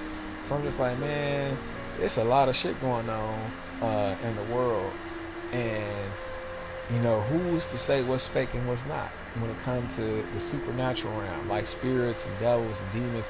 That shit is real because people show you that there's demons and devils when it's motherfuckers who just kill people for no reason, chopping off their heads, eat their body parts. Like, that's a demon. You know what I'm saying? Like, think about it. Demons are what? Entities that hurt people, don't need a reason. They just hurt people. And what do serial killers do, right? They just hurt people. Yeah, they get they go through some events, but it's almost like it's grooming. You know what I mean? Like the people are predestined to be killers and murderers, right? Some of them go through some harsh lives where their dad was sexually abusing them, or family member was, or they was getting severely bullied in school, or just some fuck shit was going on in their life that just made it harder for them to believe in anything good or be joyous or just a peaceful person. Because when you put through certain things, it makes you angry. It changes your attitude and your perspective when you enduring things that are outside of your control, but are really, really, really very impactful with your experience with life. It could jade you to being miserable, bitter, depressed, all that kind of shit. It can cause that. But those are gateways for evil to further, affect your psyche. You know what I'm saying? Because, like, say for example, somebody hurt you, right? And you get bitter because you felt like there's nobody to protect you. So now you're angry. Wrath has taken over, and wrath controls how you treat other people. People that are nice to you, fuck you, bitch, get out of my face. You know what I'm saying? When you date women, you beat on them and shit, and you know what I mean? Like, you just got all these fucked up ass ways, all stimulated, and from a prior experience that you had that you never healed from and never processed, because you always just swept underneath the rug or didn't address it or ran from it, or ignored it until it got to the point to where it's actually controlling your actions. You know what I'm saying? So now, you are angry. The demon of wrath has possessed you to the point to where it's influencing your actions. You beating on your girl, you always getting in the fights, road rage off the chain. Like, that shit real. You know what I'm saying? You might even think about it in that context or look at it in that perspective, because you're not programmed to think like that. You get sent to school, they send you to have a one-track, they teach you to have a one-track mind, and they teach you to concentrate on what's in front of you and not tap into the other aspect of life, the spiritual realm of life, that the force of life that's fueling everything. You know what I mean? Because even animals have a spirit. When they lose their spirit, you know what I'm saying? Like, it's just a corpse. So, the spirituality is like undeniably, real. It's the force of life. So, you know what I'm saying? People are not taught to think outside the box when it comes to spirituality. They're when they address spirituality, they make it seem like a supernatural or unobtainable thing. Like it's far out there, or you have to go through so much type of training, in order to tap into your spirituality, but you don't. It's something that you naturally are gifted with as a living force in this world. You have the connection to the spiritual realm. It's just up to you to tap into it. The deeper you go, the more you get exposed to it. Like a person who spirituality is on a high level, they're the people who like, you know, can encounter, you know,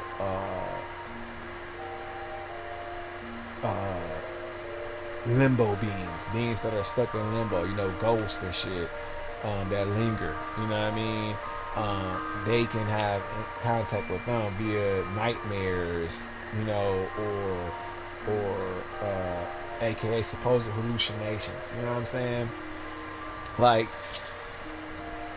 if you go to the doctor and tell them you see people, you know, that you may think are ghosts or dead people, they'll put your ass on medication. They just scratch you and call you crazy. Wrap that shit up real quick. But that's why so many people are afraid to, like, let people know that they're different, that they can see things and do things that other people can't do, because they don't want to be labeled as, you know, crazy, or let alone a test subject. But that shit is real, man. Like, spirituality is very real. And the more you abstain and you get control of your sins, you know, your lust, your wrath, your pride, your envy, your sloth, your greed, it'll open up this sense of awareness, and this knowledge will be bestowed to you with how to read people. You know what I mean? It's very powerful stuff, but it really works. You know, that's what FBI agents, you know, get taught. They get taught how to profile people, but it's the same thing. You know, it's different when it's on a spiritual level. When it's on a spiritual level, your senses could just pick it up without you even having to really be involved with that person for a amount of time. You could just see it in their eyes and know, you know, this is a no fuck zone. But anyway, I'm gonna take a break because I've been extremely busy going back and forth, and I want to watch the show Beauty. It's fucked up, but it's funny. And then I also want to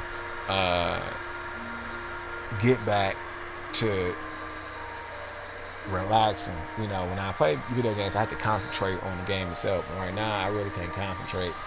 I did what I set out to do. I did the front line. I did the casino. So I'm straight. You know, I don't really have to level up right now because I'm trying to save my content for later. I am going to do some old Eureka, but so far, you know, I got the 4 weapons. I got Red Mage. Voila. You know, that's the Pyro's Red Mage weapon. I got Paladin, the sword and the shield, but I don't have the shield equipped. And then I got the monk one. Still got to dye my hat. We love those. And then I have the dragoon. So I made, you know, a nice amount of progress with the Pago's weapons. But the next ones I'm probably going to get is Black Mage. I really like Black Mage. And oh crap, my do-rag is sticking to this thing. I like Summoner. Don't get me wrong, but I don't think I might get it. I just might. I like Summoner and Samurai. Gotta get Samurai. You ever know my Samurai? It's pretty sweet. It's got this red Suzaku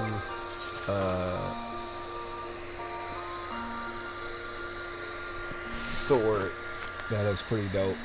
And then I have some other ones too, but I just like this one a lot because it goes with my bomb.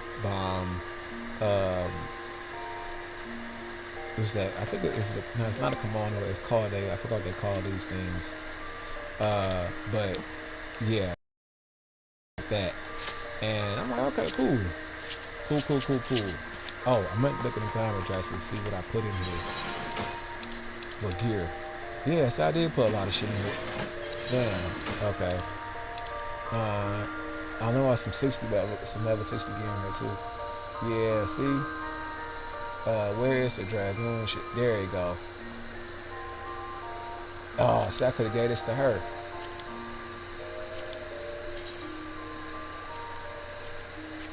Damn it. It's alright. What's the legs though?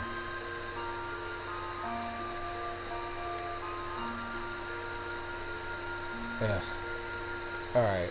Well, I just, I was online the other day, and I was on YouTube. I was streaming, and I took a break, and I came across this other YouTuber who was playing Final Fantasy 11. And with Final Fantasy 11, I was so hurt. I had got so far in the game. I finished the last expansion pass content, like everything in Dolian. And I said, okay, cool. I'm finally finished. I did the Rinse and Jama.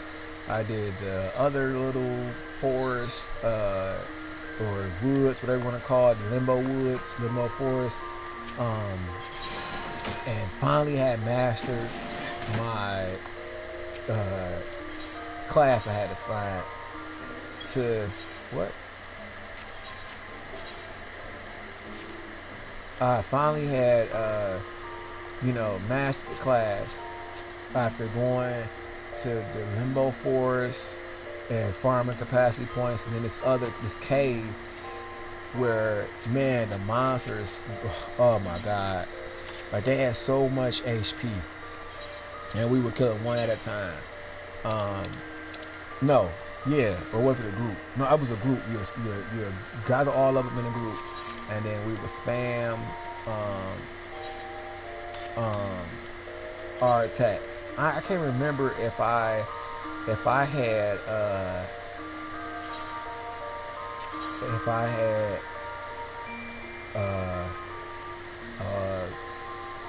all the same class party, or if it was balanced, because it was such a long time ago. Like I really can't remember what the party was consisted of, but I know what class I had though.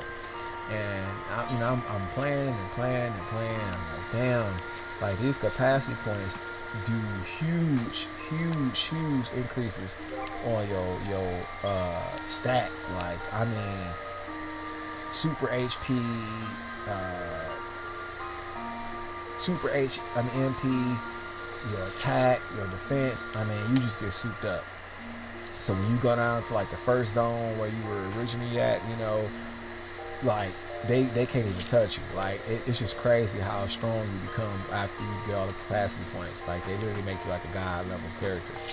And I had finally got that out the way. I said, cool. I had started increasing my summoning magic, because like with the 11, each class has like a potency meter, like or a skill level meter. Like, say for example, if I use black magic, right, it'll say your black magic skill level is at like 10. You know what I mean? If I just start out, and like the higher your skill level, the more potency or more potent your spells are. So like fire, if say for example you had 10% with your black magic skill power, right?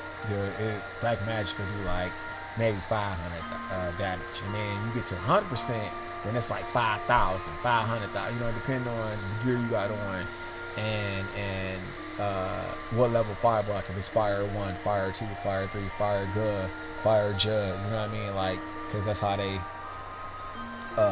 ascend the levels of fire or whatever. But you had to do that in order to be a decent, player, because if your skill level wasn't high enough, your attacks would not hurt at all, and you miss a lot. So it was something that they made you have to do. Like, even if you got the level, you still had to go back and fight monsters at the skill level. Like, say for example, you can be level 90 or 100. Well, max level is 99 on 11. You can be maxing the level at 99, right? And because you leveled it up so fast, like what I did, I got my jobs to level 30, and then I took them to Abyssia, and I just soaked up the XP. Like I had a huge friend list, like stupid huge, and we would do. I didn't film it, unfortunately, but we would do super runs. Like we would do Summoner Burn, where we go inside this desert tunnel and we round all the monsters up, and then use our 2-hour attacks and kill all the area monsters, and the XP will flood in. So I guess, you know, Final Fantasy took notice of like people doing that, because that's what Abyssea is all about. Like it's like the biggest fields you have is Conch Highlands, and then it's Lathini Plateau. It's those mountain ranges, but an alternate dimension, and it's filled with giant monsters like the avatars, you know, Titan, Shiva, all of them walk around freely, and you can fight them. Then there's other giant monsters that are there too, and there's some that spawn kind of like how Eureka is on 14, depending on how many of, you know, the lower monsters you kill. So I would go there and I would just rush my character from level 30 to 99, and my skill points would be so low they'll be at level 30, so I would have to go back and fight monsters that were like level 60, you know what I'm saying, while I'm at 99, and just let the character fight. So that way, you know, I can get my, if I was equipped with a class that uses a weapon, I can get that sword skill or that pole arm skill or the dagger skill, you know, up by doing that. But it took a long time, like painfully long time. But you know, that's one of the things that Final Fantasy 14 is good for, is stealing your time, man. Like they everything is, it's like a grind. Unfortunately, everything is a grind, and the more you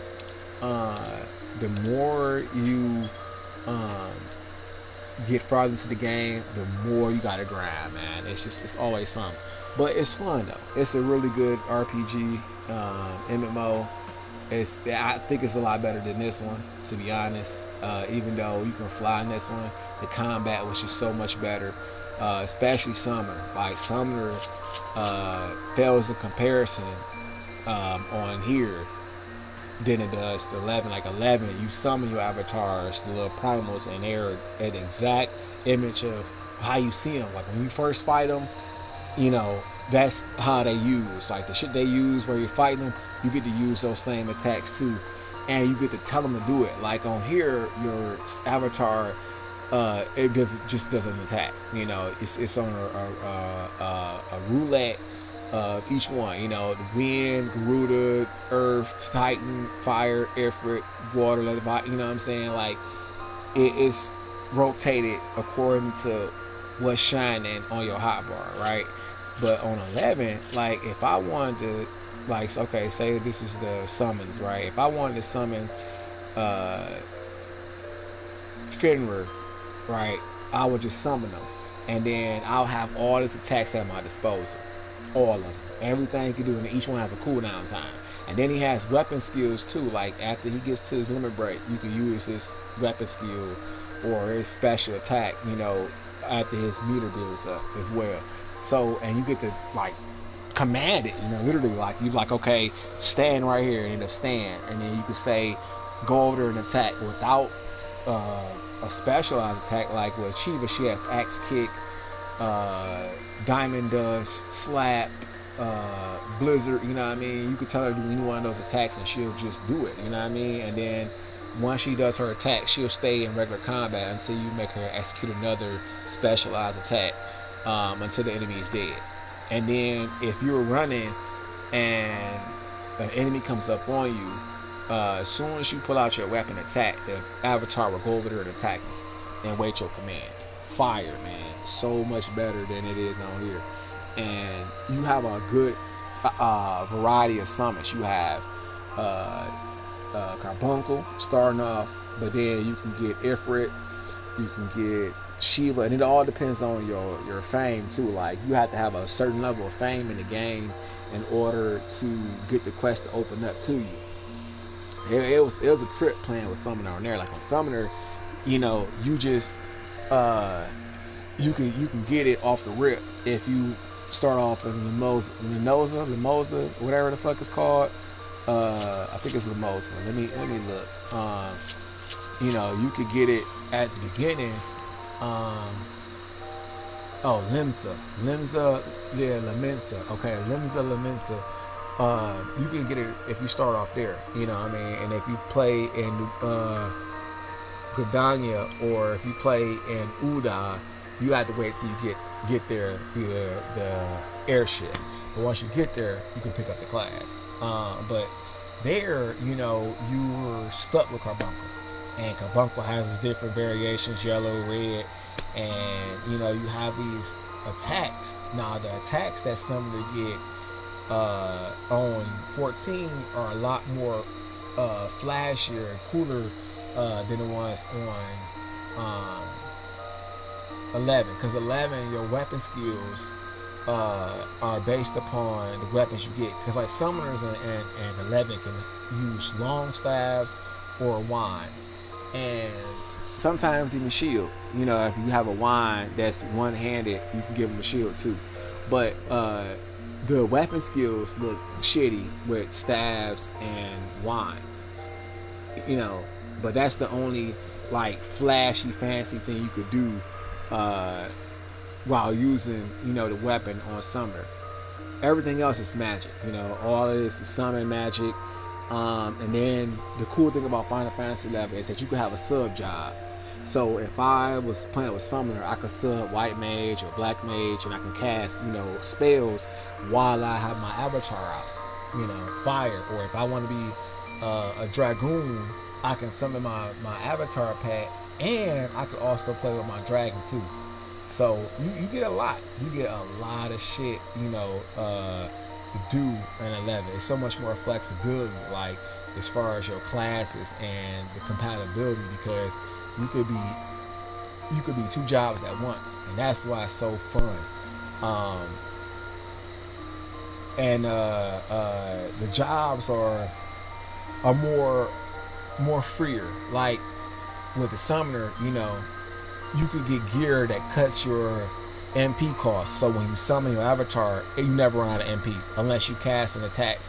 And even if you are casting attacks, because you have a certain gear on, you know, you get an MP refresh. So your MP is just replenishing itself. Fire. Like they really thought about everything in the game in 11. The only thing is so hard about Final Fantasy 11 is the attack pacing. Like the attack pacing is just, it's rough to deal with, because you attack and then they just automatically hit, and then use up the skills when your bar fills up, and it takes a while for the bar to fill up to give you the opportunity to use weapon skill. That's if you're doing melee jobs. And if you're doing spellcaster jobs, you know, you have to not only find space to cast the spell, but you also gotta evade attacks. So, you know, spellcaster is a lot more dangerous, you know, on 11, because some spells take a while to cast, and when you use Black Mage, you have to be in a certain range. You know, they do have spells where they can like bind the enemy to that spot and give you opportunity to, you know, distance yourself and cast, but it's still, it's very nerve-wracking. But it's fun though, because once you cast your spell, they do so much damage, so like it makes it like, yeah, you know, you thought you was gonna get me, ha ha ha, got your ass. You know what I mean? It's fun. When they give you you know, decent situations, because sometimes you can get swarmed by enemies, and you know, if you got Black Mage, it's over. Like there's no way, you know what I mean? Like you, especially at beginner level, like later on, Black Mage gets like group attack spells, so if you're powerful enough to nuke them with one hit, then you're good to go. But if you're like swarmed by enemies, and you know you are a low level and the enemies are higher level, cooked, you know what I mean? But it's fun though.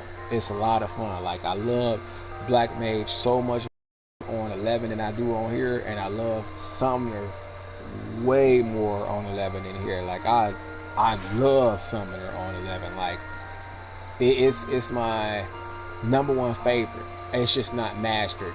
Then I have other jobs that I played. Like my second favorite, I love it. It's Blue Mage. It's so fire. Like, I don't know why I did Blue Mage before I did Summoner, because I kind of regret the fact that I did Blue Mage first. I was so like geeked up because what happened was I was already playing the game as Red Mage and Black Mage, and then I got Dragoon unlocked and I started playing the most of the game with Dragoon, and then I got Samurai unlocked and I started playing with Samurai, and next you know I realized I had like a whole bunch of level 99 jobs, and I'm like, damn, I got all these 99 jobs, because once I got to 75, Abyssia came out, and then they raised level cap to 99. So I went and got into Abyssia, and I just farmed, you know, as much as I could out of the Abyssia, and I, you know, leveled up my relic gear, so my, you know, I could be like demigod level, because like when it comes to my summoner, my pet costs don't exist. No matter who I summon, you know, even my highest level pet, which is like Diablos, doesn't cost me any MP costs because of the gear I got, and I have MP refresh on top of that. So my summoner gear is fire, and my MP, my gear for Blue Mage is fire like that too. But I went there and I just leveled up all my jobs, you know, to 99 that I was playing with on a regular basis, because I would go to Dynamis as a thief, you know, and get my gear that way, and sometimes it's a dance to the proc the enemies. And then with Abyssia, I would go in there with Dragoon when I was doing parties, or Blue Mage, mostly Blue Mage though, and then I forgot what the other content was. I would use, you know, Sam or Ninja. It just depends, but mostly I use Blue Mage through majority of the content. Good 87% when I was doing Rinse and Jama, Blue Mage. And I did on Ergen, Blue Mage. When I did Chains of Promethea, Blue Mage. Like when I did Andulian, Blue Mage. Like I was, man, loving Blue Mage, because it's like Blue Mage is so strong. It's a tank, you know, if you have the right spells, and it's a fire DPS, and it's a decent healer. Like you get all that, you know, and a support job, because if you get certain spells, you can get group refresh, you can group heal, group regen. Like Blue Mage is not to be underestimated. It's literally one of the best jobs on 11 to play with, because it's fun. You got to learn all the spells. You get to learn from all kinds of different bosses, monsters, you know, just like it is on here. The only difference is you can wield swords, and it's not like a party job, you know what I mean? Like it's like they got it like the Blue Mage is like a performer, you know, where he puts on a magic show for people. But in 11, you're not. You're like a badass ninja. Literally, you got the Sharingan that copies their attacks, and the way they had the Blue Mage showing up in there, they show up like ninjas. They had a face covered, they had this nice turban on, and these really fire ass clothes that make them look, you know, like they came right out of Aladdin somewhere, but they, you know, move like ninjas. Fire. Love the Blue Mage. When I saw them, I knew I had to get that class. I just had to get that class, and I got it, and I never looked back. I got so many spells. I literally got all the spells that they had up to date with the last expansion pack, and my weapons, fire. Like I had these red swords from Rinse and Jama that do so much damage, little delay time, super boost on MP, critical. Man, they were fire, and I got 2 of them. Like I had a real sturdy team back when I was playing Final Fantasy 11, and they were on a lot. Like I was surprised because I had a link shell. I had 3 of those, and I had a friend list that was like swole. So every time I signed on, I always had somebody to do stuff with. And I had a buddy named Phi. He was Japanese, and he was fire. He was my real good friend, man. He would always show me his macros and shit, and we would like switch up information. Like I showed him, you know, what macros can do. So he started making macros. Then the event had came out to where like they had each job with a special emoji, you know, that you could unlock through a quest. So I went and I did all the jobs I had and got their emoji, and I showed them the one for thief, which is a smoke bomb. You throw a smoke bomb down and you literally disappear. So when I showed him that, he did a whole macro to where he threw the smoke bomb down and his clothes changed. I was like, get the fuck out of here. That's fire. I didn't know you could combine all that. So I made one too. And you know, we would just go around and do that shit.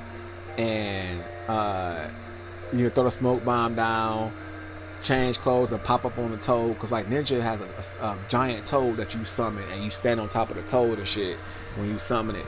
That's the emoji for real. Like it pops up out of nowhere, out of the cloud of smoke and everything. And I was like, oh man, you know, look at this. I'm a poof with the smoke bomb, change clothes, and then pop up on the frog and shit before the smoke disappears and show where I'm at. And he was like, oh shit. And I'm like, I, you know, told him how to write it, because like when you do macros, you have to write it in like in computer programming format. And once you do that, you know, once it's spelled correctly and you know the grammar and everything is right, like cause sometimes you have to put a comma, sometimes you have to put bracket, you know what I mean, depending on what it is, and the command. So once you know you master it, you get comfortable with it, it's a lot of fun. Because at first I was like, the hell with macros. I was having such a hard time trying to get it to work, because you have to, at the end of it, you have to put a bracket, lowercase t, then close it in with another bracket, so that way the target, you know, that you're in front of, it recognizes it and it attacks if you have an attack macro. Or you do ST, select target, and it gives you opportunity to select a target. But you have to have it written out just right in order for it to even work. If it's misspelled any kind of way, or if it's not abbreviated correctly, or if it's not closed in with the right brackets, or you know, the right characters, it won't work. So I was just like, fuck, man. It's hard to tell which one it is. You know what I mean? Like, say for example, if it's a spell that enhances your stats, you know what I mean, you will have to put like bracket me, then close bracket. You know what I mean? To say, so when you hit the macro, it'll target you directly and heal you. You know what I mean? It's just a lot of shit you have to do for macros. And I just had got burnt out, you know what I'm saying? I'm like, man, I got enough of Summoner. I'm not gonna do anymore for anything else, because I made weapon skills. Since I use swords a lot on most of my classes, I made sword weapon skills, and I made pole weapon skills, and I made dagger weapon skills because I had thief, and my skill level was maxed out with the dagger. So, you know, I did macros for all my weapon skills. And that was it. I didn't do macros for like item usage or trading, you know, none of that shit. I'm straight. I'm just gonna do it for the combat. But yeah, I ran into this YouTuber and I saw him playing, and you know, it just made me reminisce, and I'm like, damn, I really wish I had my desktop, because like I have a portable monitor, that I sometimes take with me when I like, if I decide I'm going to go to Starbucks, because I keep the monitor in my car and with my console, because like sometimes when I go to a friend's house, when I was dealing with my buddy who I was playing Final Fantasy with a while ago before he went to the military, for us to play games, together, like either online or just in person, I would bring, my monitor with me and my console. You know what I'm saying? Just in case, like if we needed a second TV or something. So, but that was before our,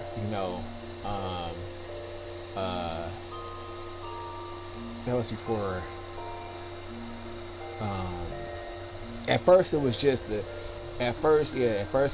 console, and then before I started going like to Starbucks and shit, I would just bring the console. And then when I started going to Starbucks and chilling out to sketch or to after shopping, at the grocery store or at the mall or whatever, I go to Starbucks and chill for a minute. I would pull it out of my car, the monitor, and play, like inside of the Starbucks for a little while. I would never post anything online while I was at Starbucks playing. I just would play for a hot minute, a little bit, and then leave after a while. But that's when I was spending a lot of time in my car, traveling from city to city and just doing stuff, being on the go. Like if I was bored and I wasn't near the house and I had my console with me, I just go in Starbucks. Oh, let me get a green, latte and chill for a second. The green tea latte, actually. But that was like a little while ago. But yeah, I would just mainly bring my console over there, and hope like hell that there was a second TV if we needed a second TV. But once I got my monitor, I started taking the monitor with me too. It's a real like nice size. It's like 30 inches or something like that, and then it has like a suitcase that you can put it in and bring it with you. And it uses a C-port adapter. So I was like, okay. I was like, wow, on my cell phones, I can use those chargers and the cords to power up my monitor. The only thing I don't like about it is that it doesn't have volume control. I said, what the fuck is up with that? But, it does have audio. It's just really low right now. But, when I was dealing with that friend, I was playing 14 then, more hardcore than I am now. But since that friend, I haven't seen him in a long time because of the military, and I do hope he's okay. You know what I'm saying? Like, we hung out a lot after school when we had first, became friends and shit, and caught the movies, and I got to know his grandmother and brothers and mom, and the brothers was cool. I had a lot of moments with the bros, and hung out and played Killer Instinct. But other than that, I'm just like, bro, like, I'm kind of on the edge, you know what I'm saying, about playing more content. Because if I play more content and my friend does get out the military, decides he want to play it, I will have nothing to play with, play him with Ed, you know what I mean? Like, I'll be like, okay, well, I did all the content, now I'm just reliving it, for you. I don't want to do that. I want to be able to play the content, some content where I never played it with, play the one so you can enjoy it too, and we go at the same pace. I really wanted to play with somebody else that I really like. It's another YouTuber that posts videos. I wanted to play, with that individual, but that individual doesn't. I don't know if they have an account or not. I never really asked if they had one, or if they even play this kind of game, but I know the games that they play, and I figured they would like this game because it has a lot, to offer. It's a lot going on, but it's a lot of fun, and it has a lot of variety. You know, it's the most diversified game I've seen that's an MMO. You know what I mean? And all the stuff is like enticing. It makes you want to get it. Like the mounts are cool, having a house is cool, the gear is fire. You know what I mean? So it's like everything in the game makes you want to get it. What is he jumping around about? What is that? What's that sword? I think that's the guy. Oh, that's fire. Okay, see, I like that. But what is that? Ultimate Omega Samurai Blade. Okay, I know that's from the Savage raids, but I haven't unlocked them yet. That's, I think, level 80 content. I'm just like, man, I'm trying to wait. You know, I'm waiting on both of them. To be honest, like, I don't know if my buddy's gonna play this again. Because last time I talked to him, we had gotten into an argument. And I was like, bro, what the fuck, man? Like, I hate wasting my time, man. Like, I got back in the game because you want me to get back into the game. And now, you know, that I'm in the game, you know, you playing Elden Ring. You know what I'm saying? What the fuck? So I was kind of like, bro, what is going on? You know what I'm saying? Like, Grant, he was playing by himself and he wanted me to play Elden Ring with him. He was like, bro, why don't you get it so we can play together? And I'm like, man, bro, Elden Ring is not like Final Fantasy, you know what I mean? Because like with Elden Ring, you don't pay for the subscription. And I'm like, bro, I done paid for the subscription, man. Like, I'm not a cheapskate, but I don't want to, you know, since I'm paying it, not play every day that I have the subscription for. You know what I'm saying? I'm going to like get my money out of this shit. Like, bro, this is $15 a month. You know what I'm saying? So I don't want to miss a day I can, you know, because I don't even, you know what I mean? Like I work a lot and I don't even have the time. So when I do have the time, of course I'm gonna play. Like, I'm really rearranging everything. I'm you know, doing 2 gigs. Then when I get off, I make time to play, you know, the game. I set my schedule around when you got availability. You know what I'm saying? So it's just like, bro, like, you asked me to get back into this. I was about to let this shit just die out. So what the hell, bro? You know what I mean? And we were playing for a minute. It's like a lot of videos I didn't put online when we were playing. Not to be like evasive or sneaky about it. It's just I didn't think to do it. You know what I mean? Like, I was trying to keep my buddy's privacy, you know what I'm saying? You know, off my channel. But he was like, I don't care. Like, bro, do what you want. I said, okay, cool. I'm like, you know, because you have to ask if they want to be, you know, exposed to the web. You know what I'm saying? If you're going to use their voice, and you know what I mean, and you could hear them in the video that I posted within a minute. And I'm like, you know, I haven't played since then. Well, with the dude since then, we haven't played any of Final Fantasy. I'm like, dude, are you alive? Are you okay? Because like, I was out in the city that his family, you know, and he lives in, and I ran into his grandma, and she was like, hey, you know, hey, how you doing? Long time no see. You don't come over anymore. And I'm like, you know what I mean? I'm like, well, I don't. Yeah, I'm cool with the grandma, and she's a really, really funny, like, lady. When, you know, when she's been goofy and stuff, and she's pretty nice. She was cool with me. She just, you know, is super overprotective, and she really favors, you know, her grandson. And I said, okay, cool.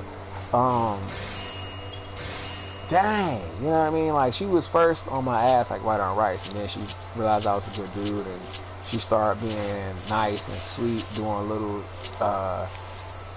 things to surprise, you know, us and me. She was like, well, I know you guys were, because like one day, me and my buddy, we was chilling, And he was like, man, he was like, you know what I found? The other day I was going through my stuff, because he was supposed to find his stuff for his PlayStation 3, so we could play the PlayStation 3. Some games on there that,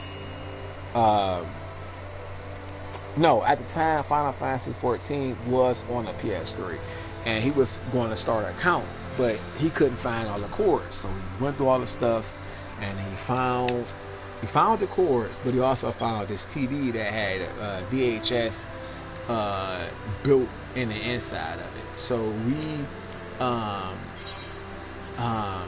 brought it up, you know, from the basement into the room, and he was like, bro, he was like, I got some movies I want to show you. I said, okay. He was like, have you ever seen any Keanu Reeves? I was like, yeah, Keanu Reeves is my dude, man. I fucking love Keanu Reeves, man. Like, I like The Matrix was fire, even though the last one, the combat was so garbage.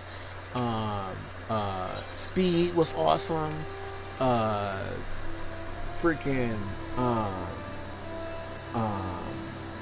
John Wick was decent, even though some bullshit moments in that. I'm like, man, they got sloppy with some of the choreography. Like, damn, did y'all get tired of filming the choreography? Because it looks like he's just tired of filming right now. You know what I mean? It got bad at some parts, but you know, majority of it is a good watch. But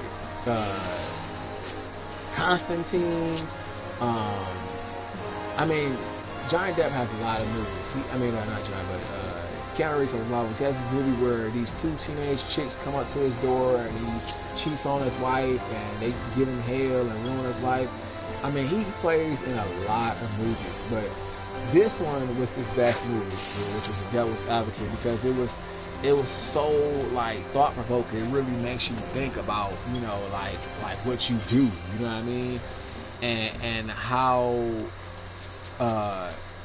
God reveals good and evil to you. You know what I mean? And shows you your alignment. Like, especially if you're a believer or you're a good person, like God wake your ass up and, you know. Well, in the movie, God reached out to Keanu Reeves and was like, bro, what you doing? Like, what's going on, man? You know, you know I love you because I'm letting you in these cases. You know what I'm saying? I'm bringing you prestige. You know, I'm, you know, in your corner. You went into every case that you defend. And these dudes some real psychos. Like, these is real rapists or real creeps. Like, the people he were defending were criminals. And, you know, he was a lawyer. A criminal, you know, defendant lawyer. And I'm like, bro, like Keanu Reeves? What the fuck made you take this road? You know what I mean? I was real shocked to see that. And he was in Dracula, which is the best Dracula movie ever made. Like, I see a lot of vampire movies because I love the whole vampire aesthetic, the lore, the power, all that shit. I love it. So, you know, of course, Queen of the Damned is my number one vampire movie. Then Dracula. I don't like how they ended Aaliyah's role in the movie. I thought that was utter bullshit. Like, she just shows up momentarily and it gets just, you know, mishandled by all these ungrateful ass vampires. And I was just so disappointed, you know, and her screen time and how they wrapped the movie up. But I loved it for the whole cinematography side of it, and then the audio side. The music was dark, but it was just, it fit, you know what I mean? It really fit the movie. So I'm like, man, the movie is fire, and everybody was beautiful. You know, all the vampires were nice looking. I'm like, man, I hit the whole list. Like, damn, that vampire hot, that one hot. You know what I'm saying? Like, man. But in the end, it's just the way it ended was crappy. But back to the Devil's Advocate, right?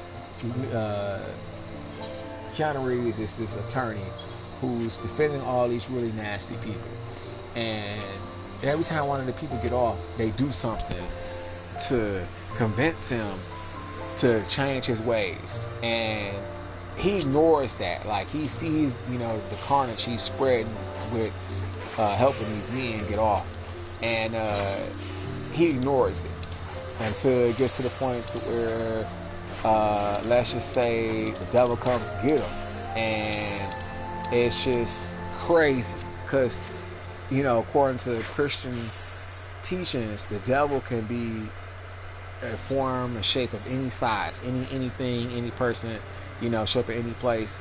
You know what I'm saying?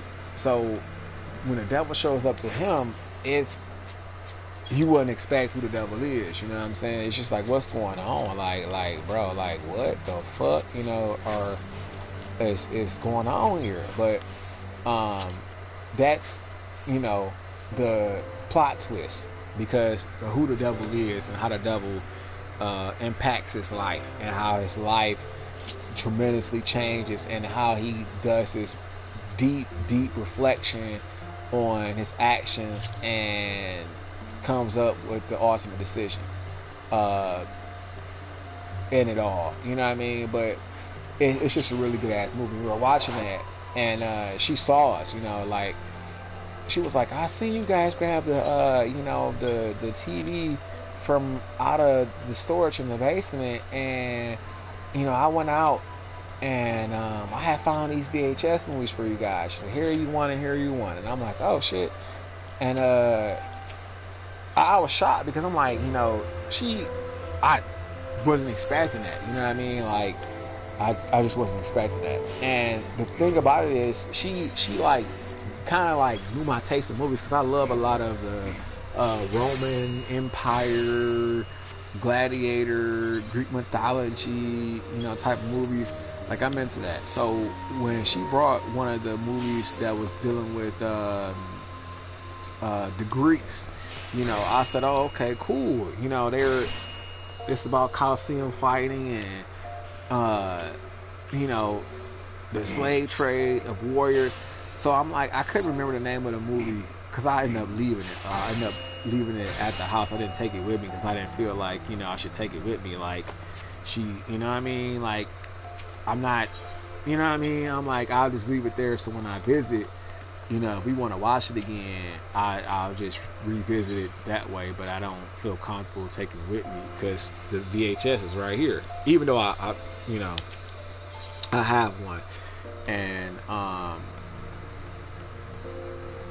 my people's have one. If I, you know, wanted to like have a movie night or something and say, "Oh, look, I got this old ass movie, we should watch it." But yeah, it was nice, and I thought that was a nice gesture of her. So I was like, okay, she's a really cool ass lady, man. You know,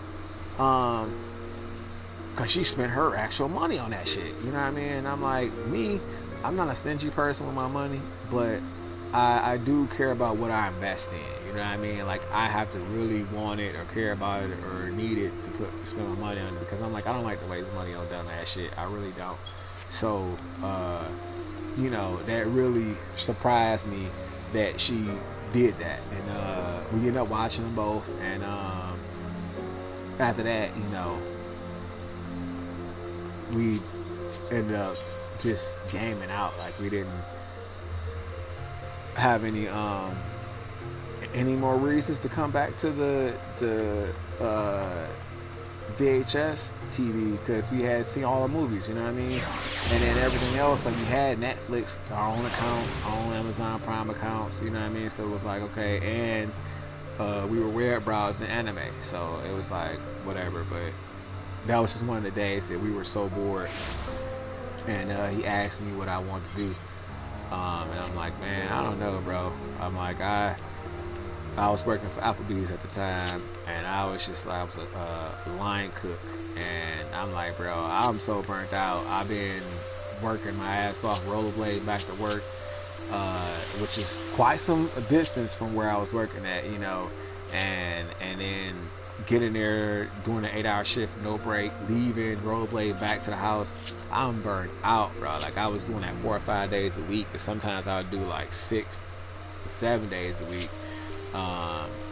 if I wanted to make extra money, because I was getting paid. I was making decent money working for Applebee's, but I just hated, you know, dealing with food all day. I'd rather work there as a bartender than a line cook. So I'm like, ugh. But anyway, that was a long time ago though. But you know, we've been friends. You know, got some memories with this dude. Like not like oh we fooling around type of shit. Cause we wasn't friends like that. You know what I mean? We were just really good friends. Until I don't know. Until I haven't spoken to him because I don't know. You know, I'm like I don't. We don't have no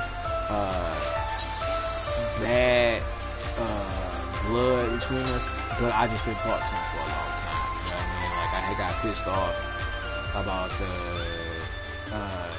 Final Fantasy thing, and then I ended up getting swamped with work. Like I didn't have no time.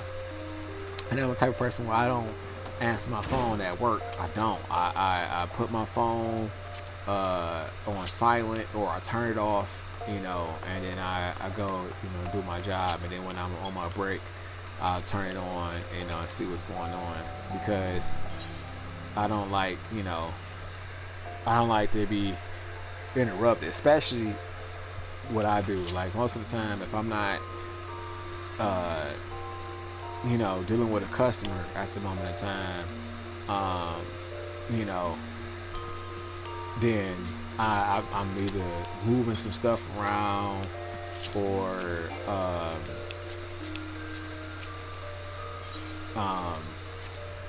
communicating with some of the staff. So I really don't be having the time to do that, you know what I mean? And I don't like to be distracted, because like when I get on my phone, I'll go and I start doing TikTok shit, I'll do YouTube shit, I might glance at Instagram for a minute and see what's going on there, you know, look at recipes. More majority of the time, my TikTok and Instagram stuff be like about music and food, literally. Majority is music and food and dance. Like if they could dance, I'll check that out. And then I'll check out the games on YouTube. You know, YouTube is mainly for games and anime. Like I've been seeing some YouTubers under fire for their taste and stuff. I don't do no incest anime.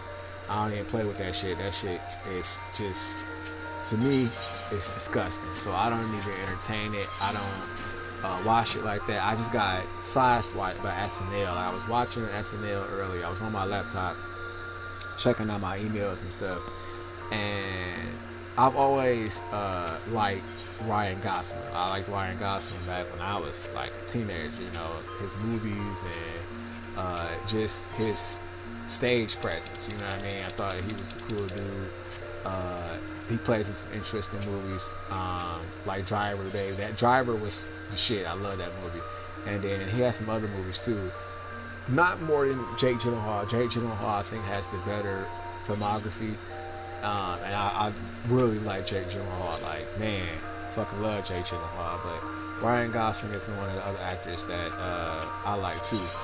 And he was on SNL, and I was like, what the fuck? When did Ryan Gosling started doing SNL? So I'm like, you know, SNL sometimes surprises me because they have some funny episodes, like they do. Like there's one guy who pretends to be Trump, and he's pretty funny, and then he pretends to be this jock guy who's aggressive and an alcoholic. I'm like, man, you know, he's kind of funny. And then, you know, there's random celebrities that come on there. And so when I saw Ryan Gosling, I said, oh shit, this happened earlier today. I'm like, he's on SNL, so I'm watching the skit, and you know, it was about marriage, and in a marriage, the tradition is when you hear somebody clink the glass, they gotta kiss. So Ryan Gosling hears that and goes, oh, okay. So you know, he tries to be a character. He keeps tapping the glass and forcing him to kiss, and then he starts saying really like explicit stuff, but he PG-13s it. You know what I mean? Like he asks, like, why don't you kiss her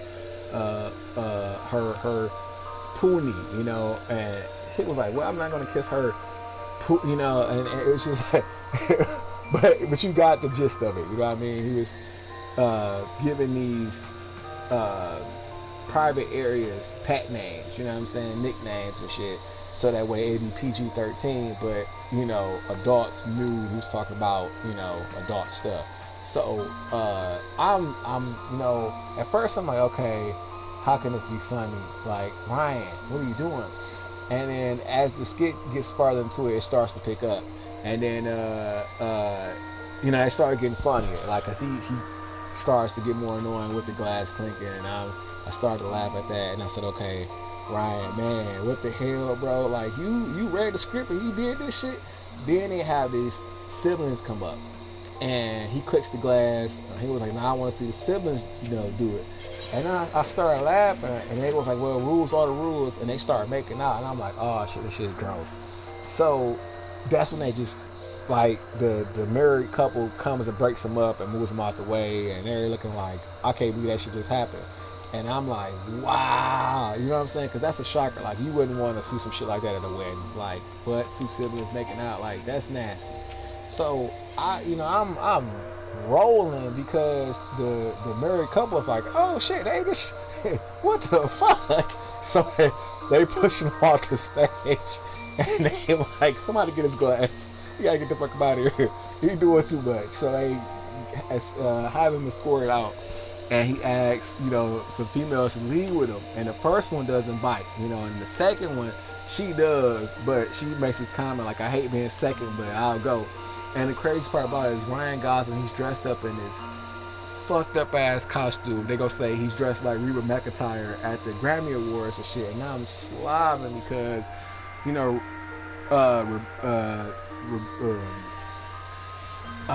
the individual who's talking about, you know, as a woman. So, you know, and I'm like, man, it was funny because he didn't look bad. Like, the outfit was loud, it was gold, you know, it was glittery, and it was red. But it was just, he did a good job, you know what I mean? He actually made me laugh and shit. So I'm like, Ryan, man, you are silly, bro. Like, I can't believe you did that shit. You know what I mean? Like, even though he didn't participate in none of the stuff, it's just that, you know, he played the role, man. And I'm like, this is the kind of shit they doing on SNL, because I don't think incest should be played with. You know what I mean? Incest is really happening in the world, and that's like one of the worst sins ever, because there's so many people in the world that you can, you know, be intimate with and share your life with. That's how your kids get Down syndrome and birth defects. You know, people who are born from their sister and brother and shit, you know, when the parents are siblings, they be looking like mutants and shit. Watch the movie He'll Have Eyes. You know, that movie was a movie about cannibals who were not only cannibals, but they were, you know, inbred, and then they realized that inbred was making them look hideous as fuck, so they started, you know, raping bitches. And I'm like, oh shit, Hills Have Eyes is fucked up. But you know, I'm like, why do people talk about that kind of subject and play with that shit? Because incest is nasty, you know what I'm saying? Like, that shit fucked up. I can understand if you're a kid and, you know, you hang out with your cousins and, you know, fucked up shit happen. I'm not saying that's okay, but some people, you know, have family members who've been abused, and they practice the shit that they see on other people, and other people, you know what I mean? It should just be happening. So you really don't know what could course the situation in that direction, you know what I'm saying? When kids do that kind of shit. But oh, that's fire. But, you know, it still should never happen. But if it does happen to a person that's when they're a child, you know what I mean? I'm like, okay, I get it. Some shit happened, you know what I mean? All is forgiven. Just don't let it happen again. Please don't let it happen again. You know what I'm saying? Because that's just crazy. So I'm just like, man, that's fire. Okay. I'm just like, man. Okay, so these are the suits you could buy. That's fire. See what I'm saying? The gear is so nice on this game, but what's the street attire? Hood. Okay, ain't that something? Reggie. Oh no, I like that. Now what are they? Hachigani. No. Rishi Harori. I like that. That's fire. And that's the online store exclusive. Okay, so they give you where the stuff has coming from. Okay. Nice. I ain't fucking with that. No. Oh man. That's right. They did have a lot of Christmas stuff. That's one thing I like about oh, that's fire. Final Fantasy is that they do celebrate a lot of events. You know what I mean? Holidays. Holidays. Oh wow. Okay. That's fire. That's a nice black mage outfit. Holidays and ooh, that hurts. That hurts so bad. Yeah, I got this outfit, and I got. No, I didn't get that one. Yeah, you didn't get that one either. Got that one. Oh, this hurts. Didn't get that outfit. No. You don't like it. But long story short, you know what I'm saying? You just really like shouldn't play with that shit, you know, joking wise, at all. Because people be going through it, you know what I'm saying? Some people be getting, you know, abused by their own parents and shit, and it's just it's sad that that's what they had to endure, you know what I mean? But you shouldn't play with that, you know, because it's just not nice. And they were joking around about that shit on SNL about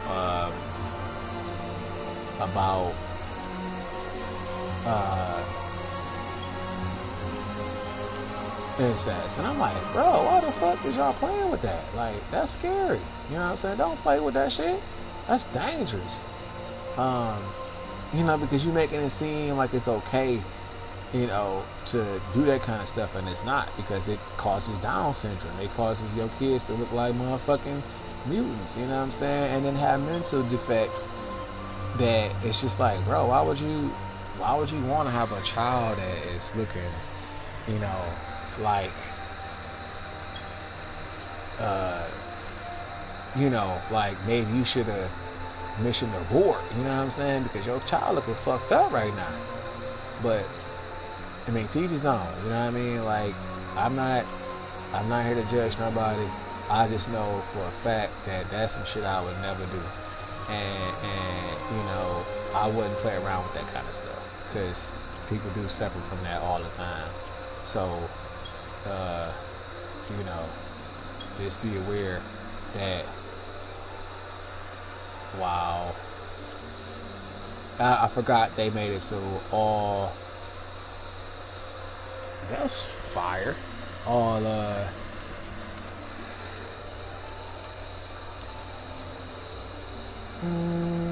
looks like a bar outfit. Oh no, I like that. That's fire. I gotta get that. I like the scarf. Okay. That's alright. That's Shiva's outfit in this game. Man. Oh, okay. So that was a women clothes. Like, some still have gender lock on some stuff, and some don't. Oh, no, I don't want that. What? Okay.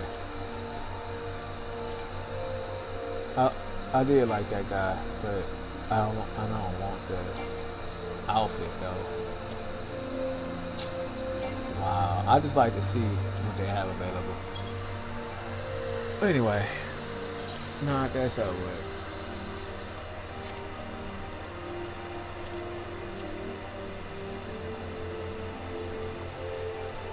I did not know. So you could just see what they got and then buy it.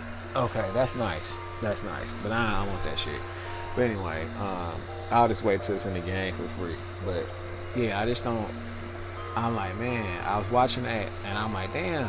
Okay, Ryan Gosling, man, he pushing the limits on this comedic humor, you know, because that can trigger people. But I was just surprised that he had did some content like that, to be honest. And I was like, okay, well, I'll give Ryan Gosling a thumbs up for making something like that so fucked up funny. And I left it at that. And then I ended up taking care of my errands. I got the rollerblades, and then I bought some pants. Oh man, I had to get them pants that was like 2 sizes bigger. It fucked me up. Made me feel so self-conscious, like fuck. But then I looked in the mirror. I'm like, okay, cool. I'm not like sloppy fat. So thank God. But I do need to tone up a little bit. So I'm gonna do that. I'm gonna use this spring to spring back in action. And by summertime, I'll be straight. I won't have all that excess weight and feel sluggish and heavy. But yeah, I just wanted to get my little stuff out the way and you know, speak on current events. But tomorrow's Tuesday. I might definitely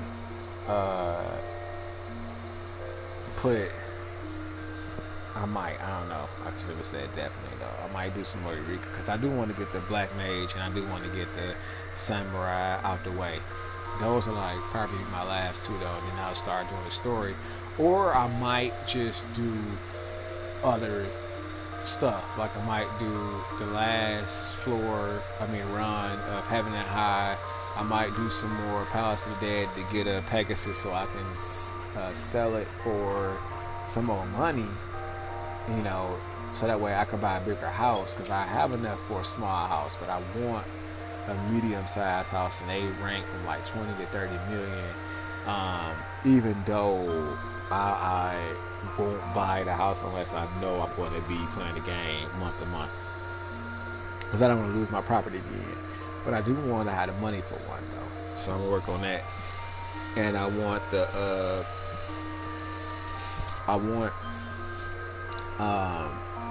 wing mounts. So I'm gonna play until I definitely get the first 2 pair of wings. Once I get them, then I'm gonna take a break for sure. But I might just finish off my pyro stuff and then take a break from Final Fantasy and do something else. You know what I mean? Like, cause there's some other games I want to play. I gotta play Resident Evil 8. I plan on getting that and playing that. I gotta do that, and it's cheap too, so I'm gonna do that. Then I'm gonna play the God of Wars that's on PS4 because I haven't finished those. I only beat the first one that came out on PS4. Didn't play the second one. Gotta get that, and then I want to do Persona 3 remake, and put that on my channel. And then once I get that out the way, I want to do Assassin's Creed Shinobi. I want to do Ninja Gaiden 4, and then I want to do Shenmue 3, and I'm trying to think. Kazakan, the Barbarian, the guy with the blonde hair, it's animated looking.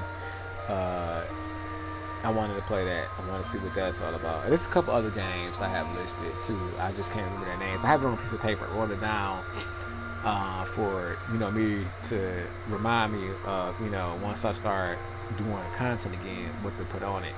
It just so happened that I had saw Resident Evil. I was like, oh, it's only $30. What? Cool. And I had the extra money, so I grabbed it when I got it like a month, 2 months ago. And then I finished it. Well, Resident Evil before I finished it on normal mode, and then I started playing it on professional mode, and I got pretty far. Like I'm already on the verge of leaving the village. Like I'm halfway to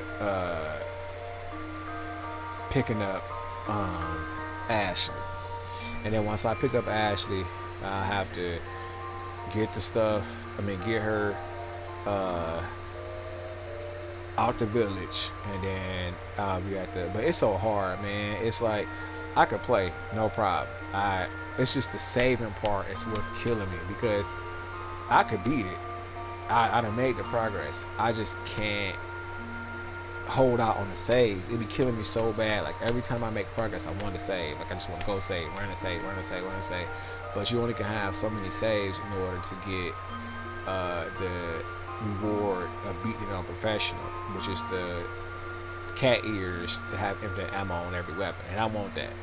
But I'm like, man, I don't want to play through all that, and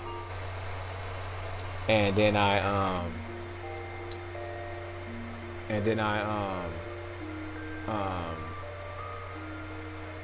don't play it no more. You know what I mean? Like once I get it, then it's like, what's the point in having it now? Because I beat it on professional mode without it. I ain't even need it. You know what I mean? Now that it's on infinite ammo mode, I don't have a reason to play the game because I beat it on professional without it. So I don't know.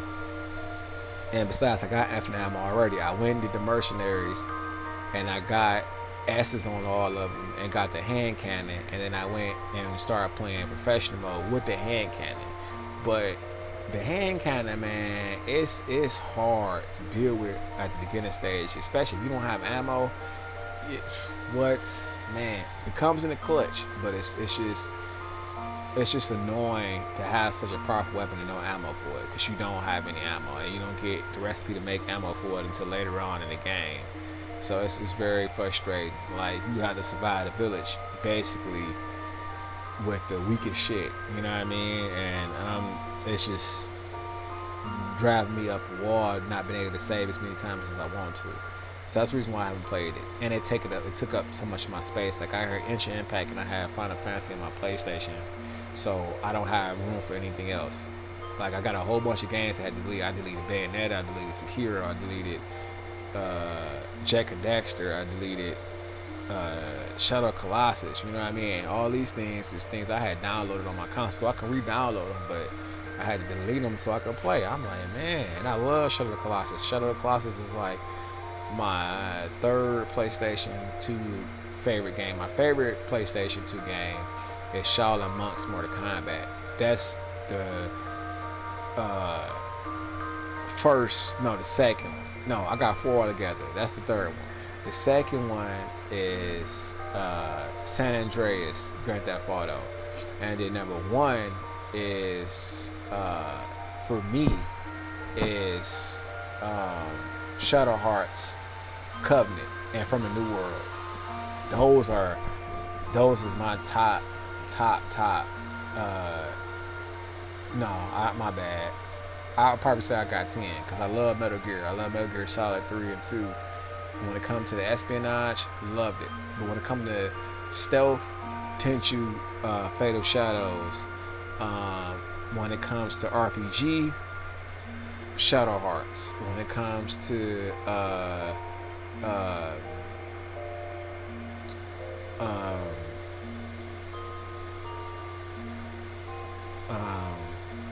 open world exploration, action adventure, Shadow Colossus. When it comes to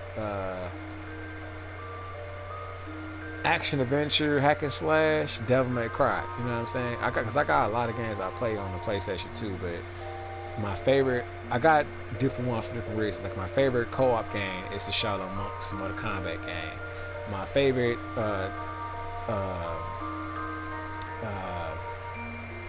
turn-based RPG, Shadow Hearts.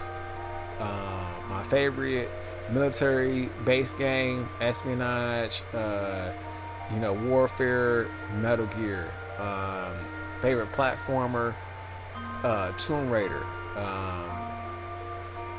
Favorite stealth game, Tenchu. You know what I mean? Like each one got its own reasons. And then my favorite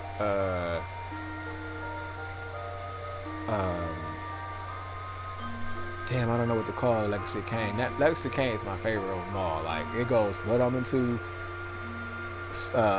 Defiance, and then Soul Reaper.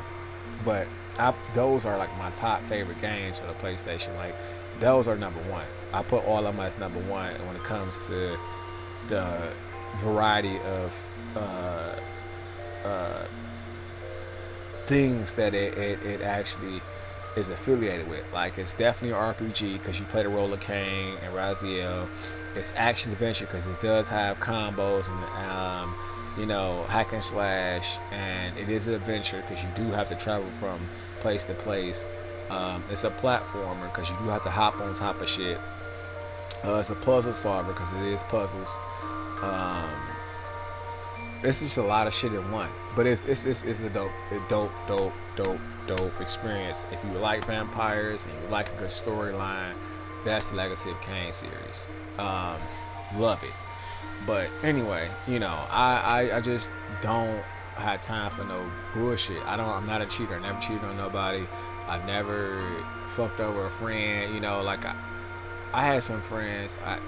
One of my friends family members like trying to give me the hit from the back, and the crazy part about it was I had liked the person too. That was the fucked up part about it. I liked the person too, and I just didn't do it because I didn't want to hurt my friend, because my friend ended up telling me that they liked me, and I'm like, I hate when my friends lie about it, you know what I'm saying? Because I'm the type of person where I can acknowledge your feelings, and I want tease you about it, you know what I mean?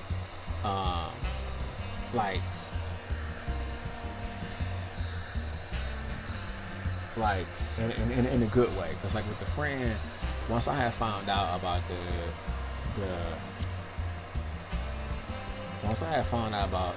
that friend liking me, I didn't humiliate the friend like, oh, you just want to be, you know what I'm saying, I ain't about to give it. It wasn't like that. It was just like more like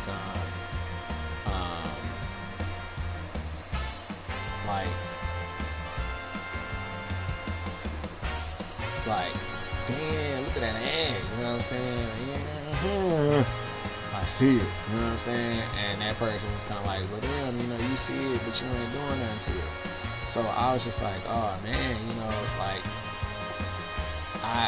we friends, you know what I mean? I'm joking around because I'm like, I don't want you to think that, I'm an attractive person, and I, don't think that, you know what I'm saying?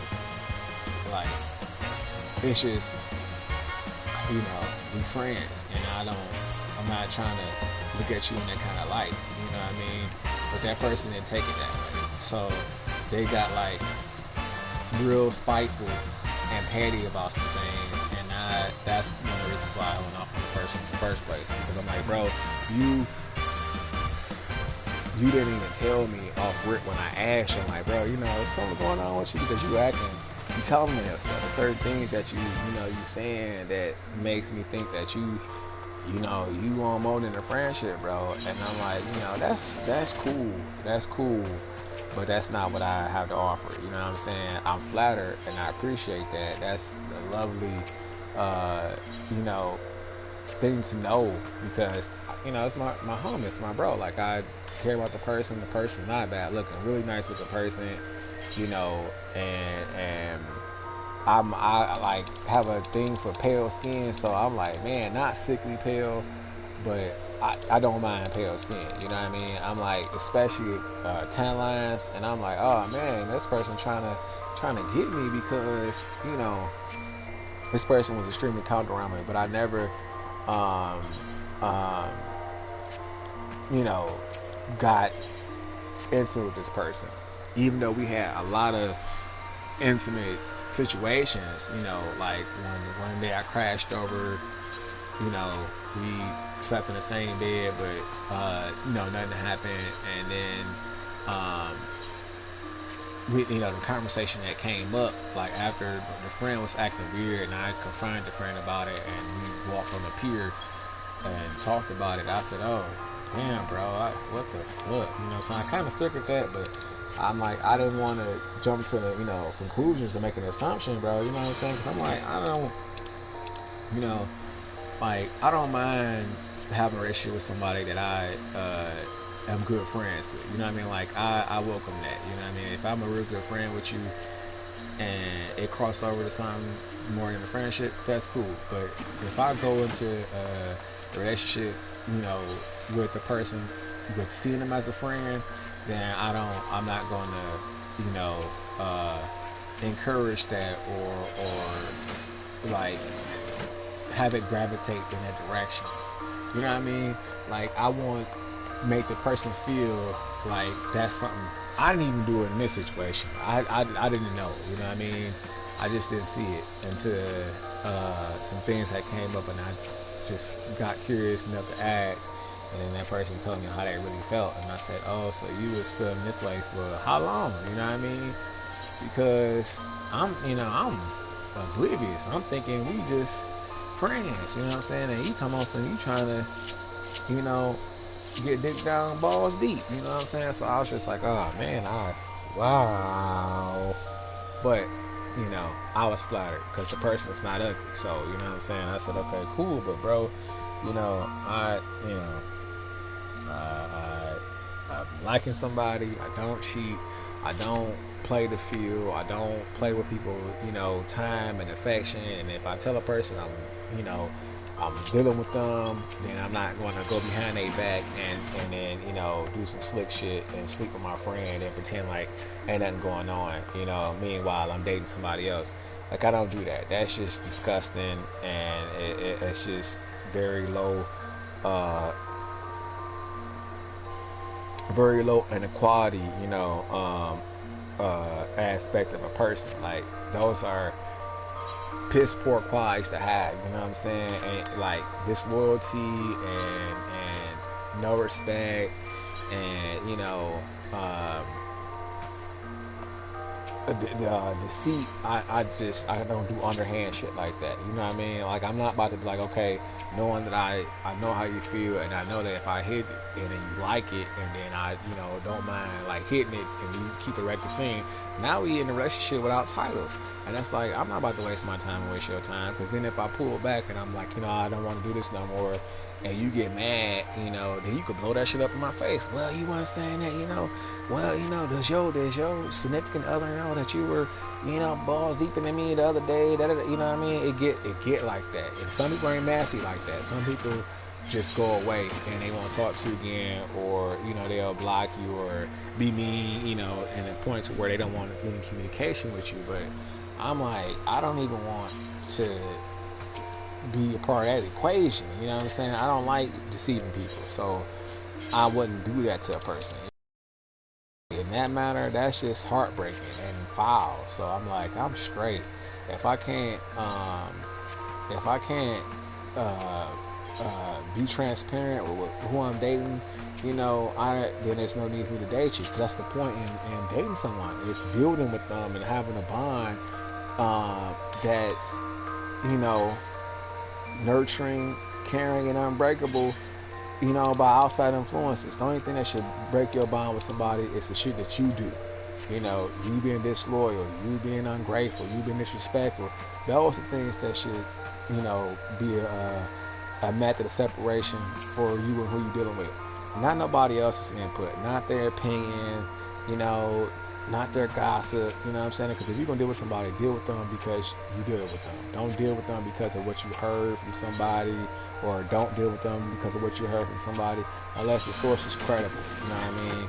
Like, if the source is somebody who you know has never steered you wrong, always had your best interests at heart, showed you nothing but love, no hostility, no ill will, and if they say, I don't think this person is good, you know, for you, they're dangerous, you know, to your mental or you know, your happiness, then yeah, you know, heed the warning. But if it's somebody who got a track record doing sneaky underhanded shit or giving you bad advice, or just shows that they really don't give a fuck about, you know, your well-being or what's best for you, they just want you to be, you know, occupied as long as you know, contribute to their life, you know what I mean? Like, they know that dating them gonna give them certain royalties, like spotlight, publicity, you know what I'm saying, fame, you know, even open doors just because they affiliation with you. So they're not gonna do anything to jeopardize their connection with you. You know what I'm saying? Like, they know that them telling you might not want to do that might, you know what I'm saying, affect the relationship of y'all dynamic. You know what I mean? Like they could possibly get told, well, hey, man, your fucking business, or you might pull back on them and not let them into your business because they gave you that warning. But you know what I'm saying? They did it because they truly cared. They seen something, they know something. They tried to warn you for it, but you didn't want to listen. You know what I mean? So they say something. Those is the ones that, you know, really care. But, you know, you might be so egotistical that you don't want to hear nobody else's opinion or input about what you got going on. You feel like that's an invasion of your privacy, so you take it the wrong way. You know, cut back how much time you spend with them, and that just affected your relationship because they, you know, had the courage to say something. Then you got the cowardly, sneaky bitches, you know, male or female, who know something is bad for you, know that's not the right direction to go, and they encourage you, like, yeah, you know, maybe you should show that person that you're not to be fucked with. You should definitely go burn a car down, you know, because that person, you know, egged their car yesterday, knowing that this person, you know, got surveillance cams. You don't know about the surveillance cams. Know that that person's father is, you know, the chief deputy or some shit, you know, the police, you know, force down the street, and they know all this, but they won't tell you. They encourage you to go burn the bitch car down. You go burn the bitch car down, all of a sudden, you know, now you dealing with her dad, who's the, you know, chief commissioner or some shit, or police chief, and you know, you got all these cameras that got you red-handed, but the person that encouraged you to do it knew about these things. They could have told you, like, I wouldn't do that. You know, if I was going to burn the car down, I wouldn't do it in front of their house. At least I, you know, steal them up. I could take it somewhere else and burn it, and, you know, I wouldn't post anything online or, you know, drive without my license and, you know, my plate's correct, because they father's the cop and he might pull you up. You know what I mean? Like, they'll give you a heads up. They'll give you the information that they know is going to protect you and benefit you from knowing it. You know what I mean? The person who don't really fuck with you, really like you, really care about you, is going to agree to whatever you do, as long as it doesn't conflict with their ability to use you. If it increases their manipulation, they gonna support it. You know what I'm saying? Yeah, you know, if he does go fuck with this person and that person hurts him, then, you know, now he's gonna need someone, a shoulder to lean on. But hey, you know, I can spin it to my benefit. You know what I mean? Like, well, all of a sudden they come in van, they're like, well, yeah, you know, that's unfortunate because I didn't see that coming either. I thought that person was nice, and, you know, that's sad that they did that. But whole time they knew, but they just want that role to be able to comfort you and get you to, you know, trust them on, let your guard down, so that way you give them more access to you. Like, having access to you is man, it's very powerful depending on where you at in life. So you have to really watch people's, you know, actions, because their actions speak louder than their words. A person can tell you they love you and you know, care about you all they want to, but if their actions don't show that, then that's when you can't fuck with them. You know what I mean? You gotta cut them out the picture. And it's a lot of snakes and serpents out there that do that. I'm not that kind of person. I'm not gonna play with your emotions, your time. I just don't do that shit. That shit just don't appeal to me. I hate people that do that, because it's like, bro, there's so many people in the world, and you know, there's so many people that are willing to do what another person ain't willing to do. You know what I mean? Like a person wouldn't mind washing the dishes after you cook if they know, you know, that what you cook is good and they love you, you know what I'm saying, and they want you to stick around. They gonna hop on them dishes. You ain't gotta say shit, baby. Look, you cooking like I got the dishes, you know what I'm saying? They just gonna work with you if they really fuck with you, if they really like what you do, you know, and how you treat them. They gonna be a team player every step of the way. It's just no, you know, way around that. The ones who don't act as a team, they just users. That's how you differentiate the two. And it took a lot to see that, you know, because I'm the type of go-lucky person where I don't really pay attention to the small details like that. But them details, though you may think they're small, they're actually really significant because they're very important. They're imperative to see what kind of people you have around you. Good people, you know, help. You know what I'm saying? And I don't mean financially, therapeutically. They just, you know, they're positive to be around. You know what I'm saying? You sweeping, they go, oh bro, look, I got it. I got the dustpan for you. You know what I'm saying? All right, man. All right, you got it right. You right tight. Like cool. You know what I'm saying? Now we can chill. Now you can stop doing all that shit and sit down and hear what I got to say. You know what I'm saying? Or we can go ahead and play this game now because now you'll clean this shit out the way. I'm trying to help you so we can hurry up and do that. You know what I'm saying? That's a friend that you want. A person that's really, you know, working with you, not against you. So you gotta be mindful of that shit. I done seen that. I dealt with all that with the ex, lying, being conniving, playing head games, fucking with my reputation, all that shit. So it just taught me to like, don't be in a rush to date nobody. You know, don't be in a rush to sleep with nobody. You know what I mean? Because even though intimacy is amazing, it's a great, great, great feeling. It's like it's wasted when you use it on somebody or you get it with somebody that doesn't compliment your life. You know what I mean? Like you're not trying to build with them. It's just for that moment of gratification. You know what I mean? Like it's just for that moment of climax that you deal with them and you enjoy them for that. But after that, there's no conversation. There's no, you know, it's just nothing. It's empty. You know, and it's like, what the fuck? Like I'd rather be intimate with somebody where I actually like spending time with them and we go eat lunch or dinner or something, or we go, you know, hop in the pool and go for a swim. You know, we do some fun shit. Like damn, you know, like we just like kicking it. So the sex is a bonus. You know what I mean? Like I don't understand people, man. I don't like.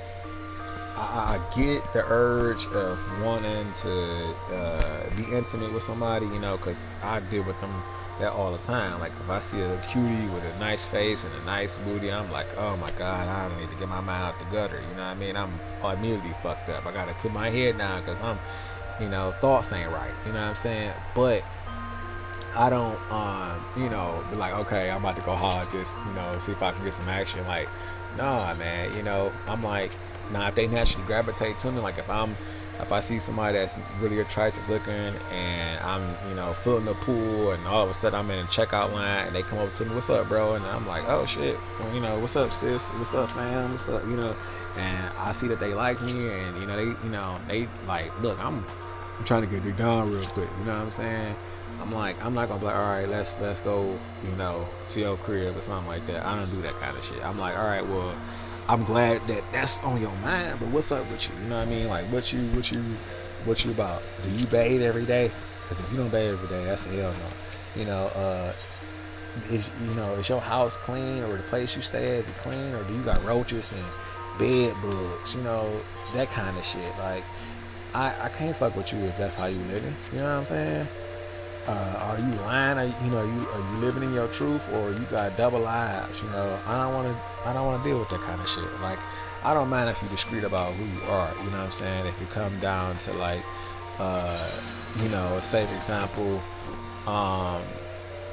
you're white and your parents are racist, and you know you dating people that your family are racist against. But you don't feel that way.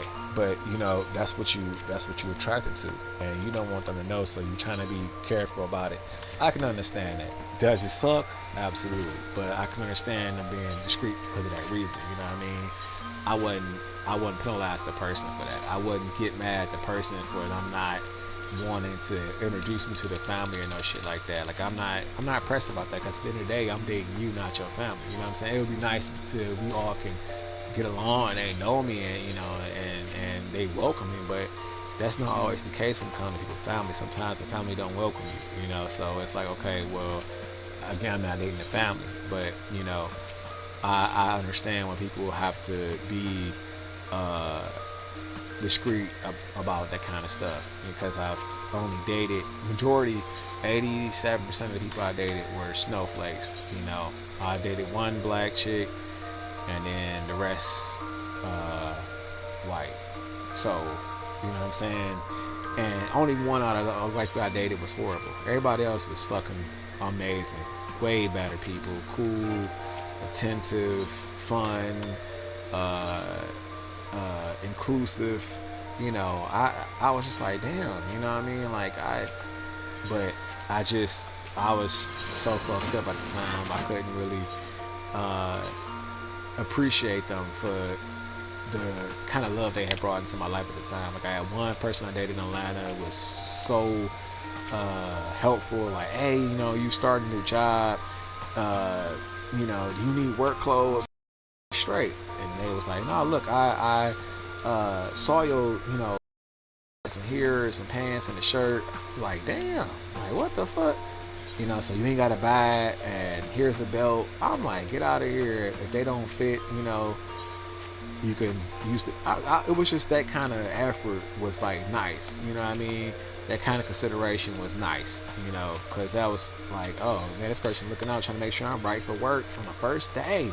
You know what I mean? Like that kind of shit. And me and that person weren't even together that long. We was just dating for like a week, and they knew what I was going through as far as me starting a new job, and they, try to make me be set up for success. So I was just like, damn, that's really nice.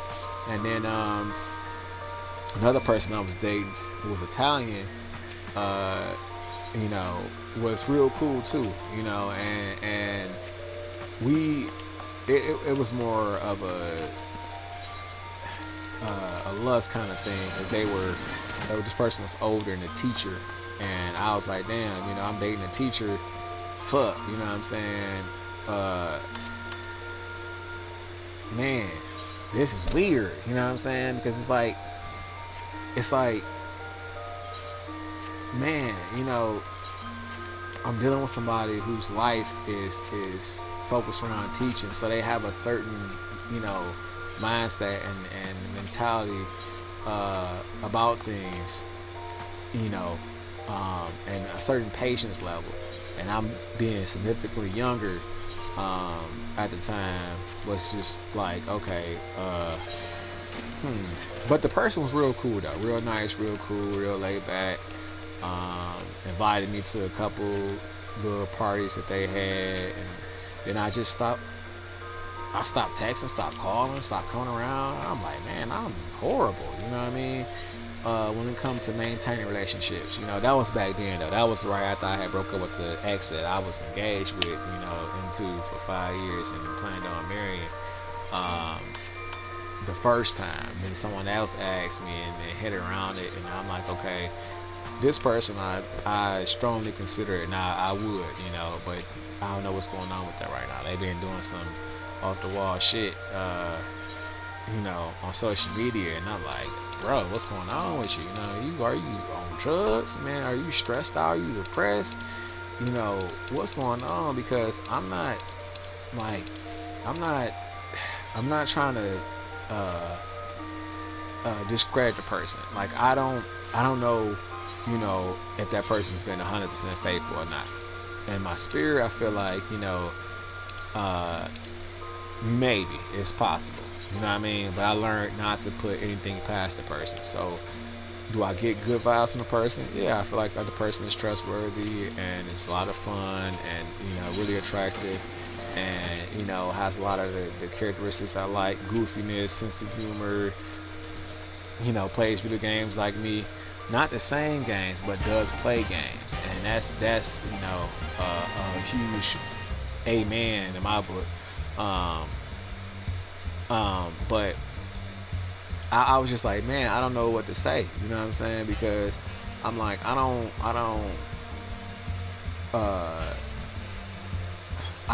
want the person thinking that I just think they're a cheater and don't trust that individual. That's not the case. I'm just being stern and assertive about what I don't like and what I do like.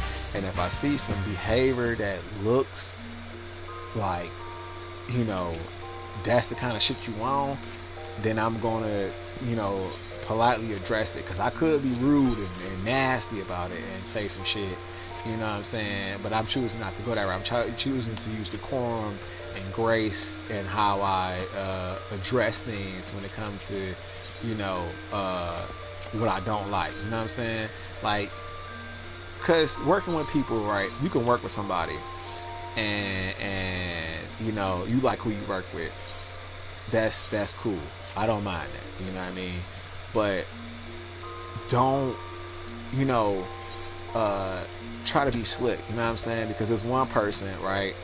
I pay attention to patterns and I pay attention to behavior. And there was one person that was being very creepy about how they were standing behind this individual. And I'm like, bro, why is this person standing behind you like they looking at your ass and wanting to hit it? You know what I'm saying? Like, what's going on with that? Because I don't like that. Like, that's creepy as fuck. This person knows that you not on the market. You know, you about to be married. You know what I'm saying? According to you. So why the fuck is this person looking at you like a piece of meat? You know? And all of a sudden now you working with this person a lot often. You know, almost every other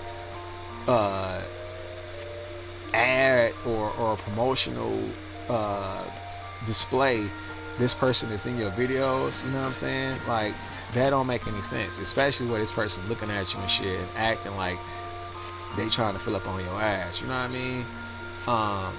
But then, you know, they could have been looking at the coffee. So I said, okay, you know what? I'm gonna let that slide. You know, I'm usually I'm on point with these things. Usually I be knowing when a person is you know, not 100% and on some sneaky shit.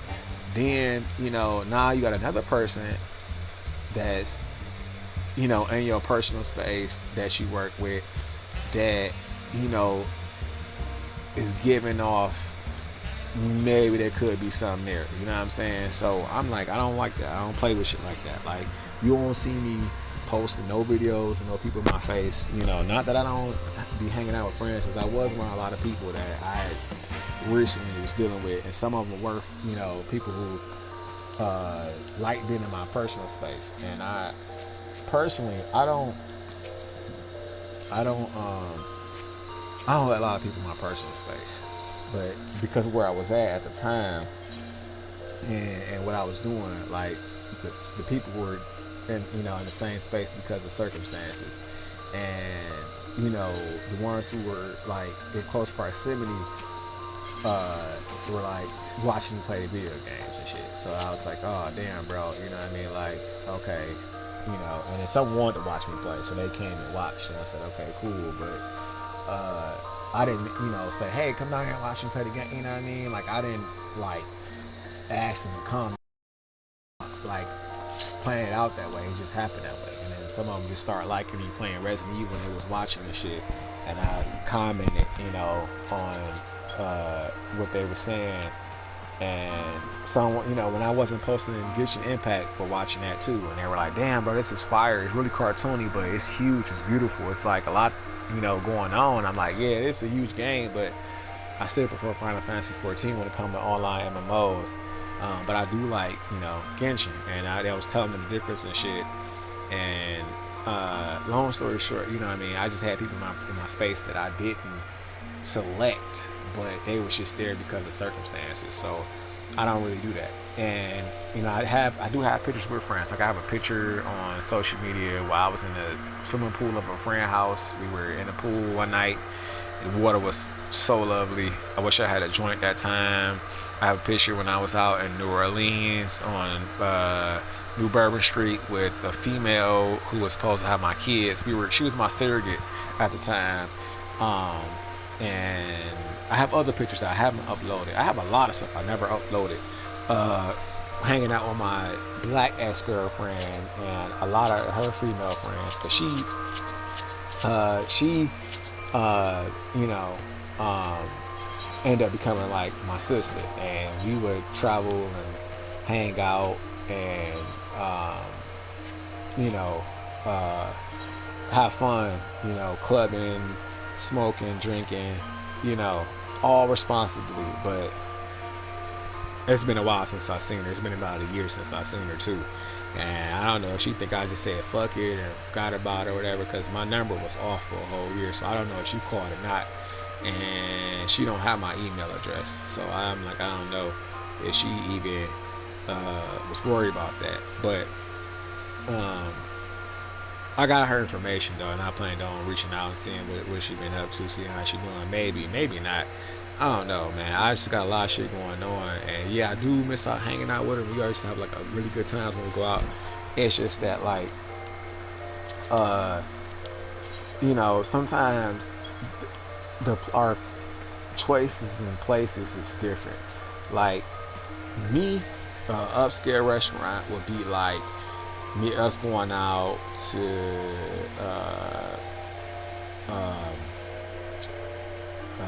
Black Rock or something, right? And then she'll like a place like Stars, which is like downtown and very expensive, but the crowd, the demographic come there be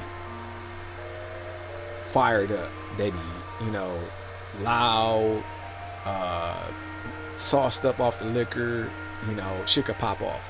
It's very, very busy on certain days and weekends, but you know, the crowds be hectic.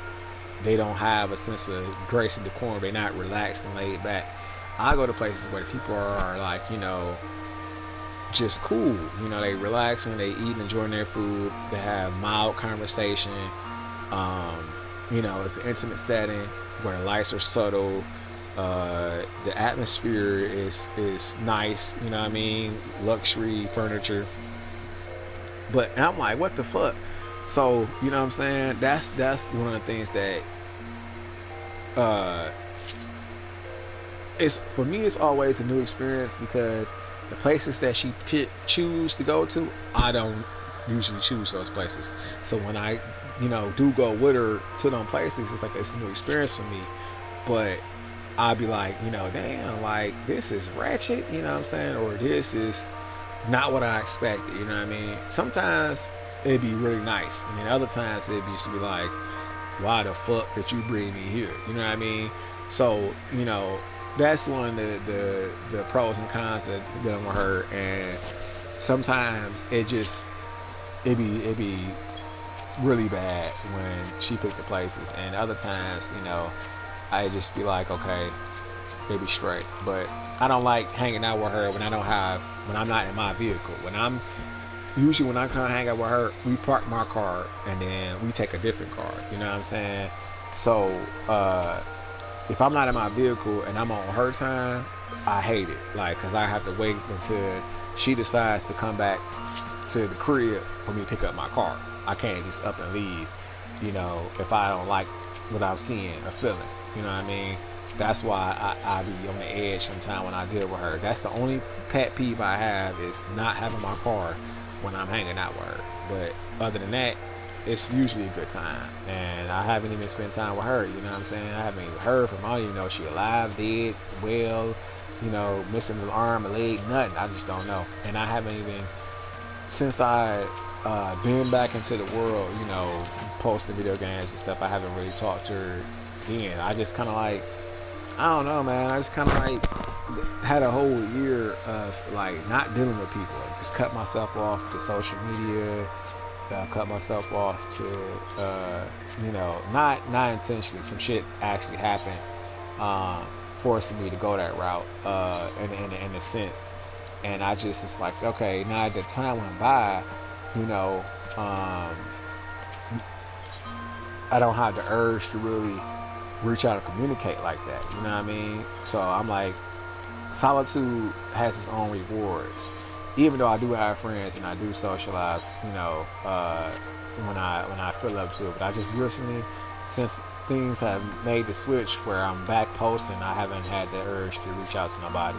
Only person I really am concerned about, though, It's her and my buddy, if he's okay from the military, because I haven't spoken to him in a long time. But I don't like to call him because sometimes he doesn't have his phone and he don't answer. And then, you know, I'm like, I had to realize, like, you know, sometimes they can't answer, and I'm like, you know, or uh, uh, you know, he just don't want to be bothered. But usually it's the military shit, because his, you know, his brothers tried to call and they were like, yeah, we couldn't get in contact with him for a long time. He has moments where he just goes, I guess, under assignment and can't answer the phone. At first I thought it was just me, you know, because of me ignoring how he felt and shit. And then you know, I kind of like brushed underneath the rug and hightailed out of Michigan and went to Texas. Not intentionally to do that, but it was because my ex-girlfriend was like, look, I know you staying out here, you know, in this area, but, you know, Texas is a lot of fun, and I think you will love it. You should come down and check it out. And she was like, you don't have to worry about, you know, room and board. I have an extra room if you want to, you know, crash out this way and see what it's like for yourself. And I took the offer. And then when I came back, I felt bad because I had left and the friend didn't want me to leave. So, you know, I didn't come around right away when I came back. I took a couple months for me to come around. And when I came back around, that friend was enlisted in the military. So I was just like, oh shit, you know, now you got to do 4 years. Man, it made me feel really bad, you know what I mean? Because I'm like, bro, I don't know why you took shit to heart that way when you could have just, you know, like, spoke about how you feel, man. You know what I'm saying? Like, you know, I don't like to reject people, you know, and I didn't really reject a person. I just told the person, you know, the friend, that it was someone else in the situation that I liked, and I just don't, you know, play the field like that. And if I wasn't entertaining something else, then, you know, I would have maybe considered it. But since I'm not open, you know, I just didn't have the room to do that, you know, because it takes a lot to entertain somebody, man. Like, you have to give them your time, you know, you gotta hang out, you gotta, you know what I mean? And I'm like, bro, I don't have the time to do none of that. I don't have time. So at that time I was working too much, and, you know, when I wasn't working, I was rollerblading, and when I wasn't rollerblading, I was sleeping, and then when I wasn't sleeping, I was hanging out. And then because I had two different, I didn't know I had that. Because I had you know, two different jobs, and I had different sets of friends that I spent time with for doing different stuff.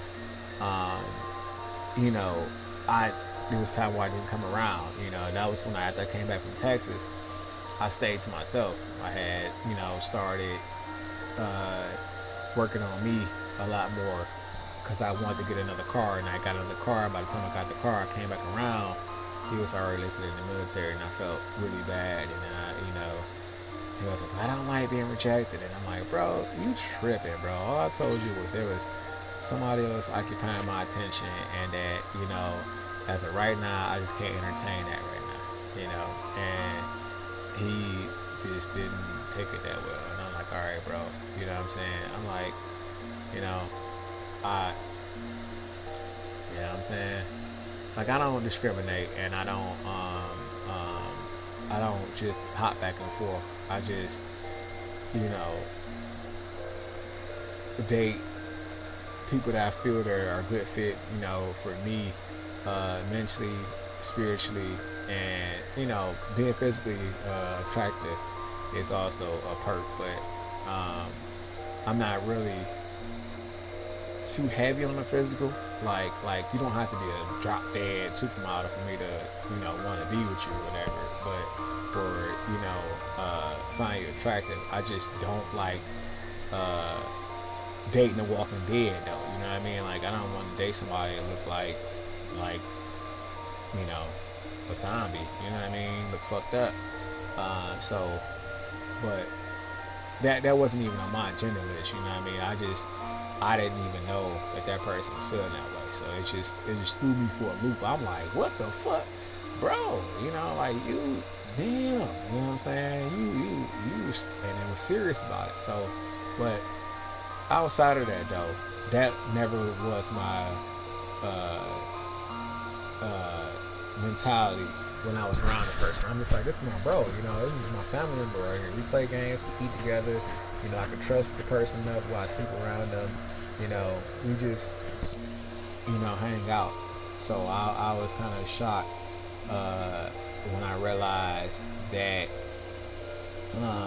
this person was acting out because of that, you know. So that's what kind of made me like cut back on people, because dealing with younger people, they don't or immature people, they don't take rejection that well. You know what I mean? And it's kind of sad to not want to be somebody's friend because you want to be with them and they don't want to be with you like that. You know what I mean? But in the same way. And it's not that, you know, he didn't want to be my friend. They never said that or never acted that way. It's just that he would be upset that I wasn't, you know, dealing with him in the way he wanted me to deal with him. And I was like, bro, I'm sorry. I just don't, you know, I don't do that. You know what I mean?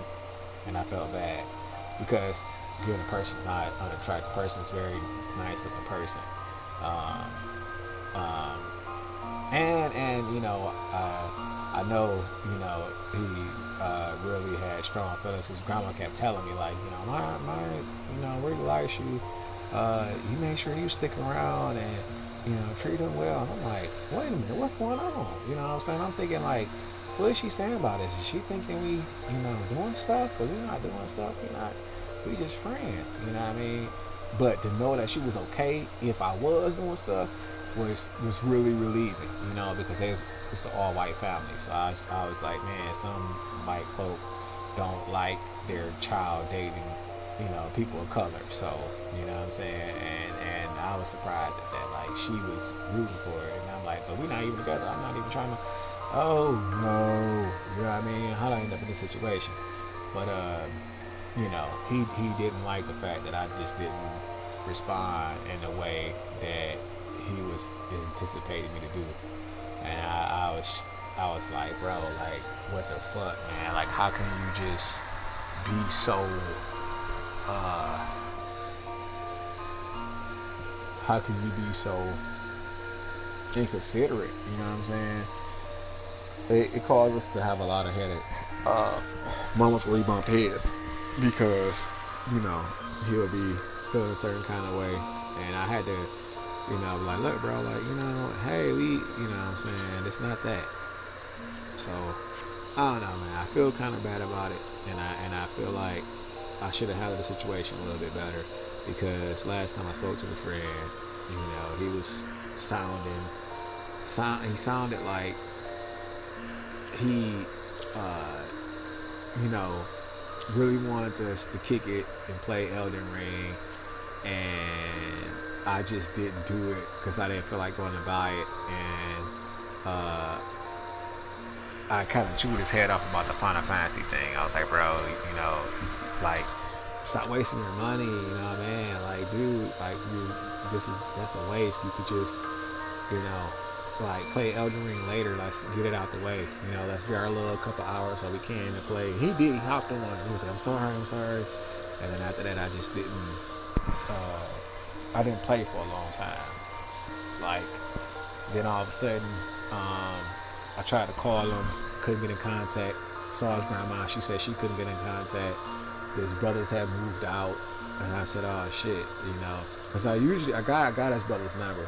I actually have the oldest brother's Instagram, And the youngest brother, I have his phone number, but I don't call him. You know what I mean? Like I called him before when my battery had died in my car because I left the radio on, and the car was on for hours, and the battery finally died. So he gave me a boost, and I got on, but my way. But you know, he was my dude though. Like he was real cool, and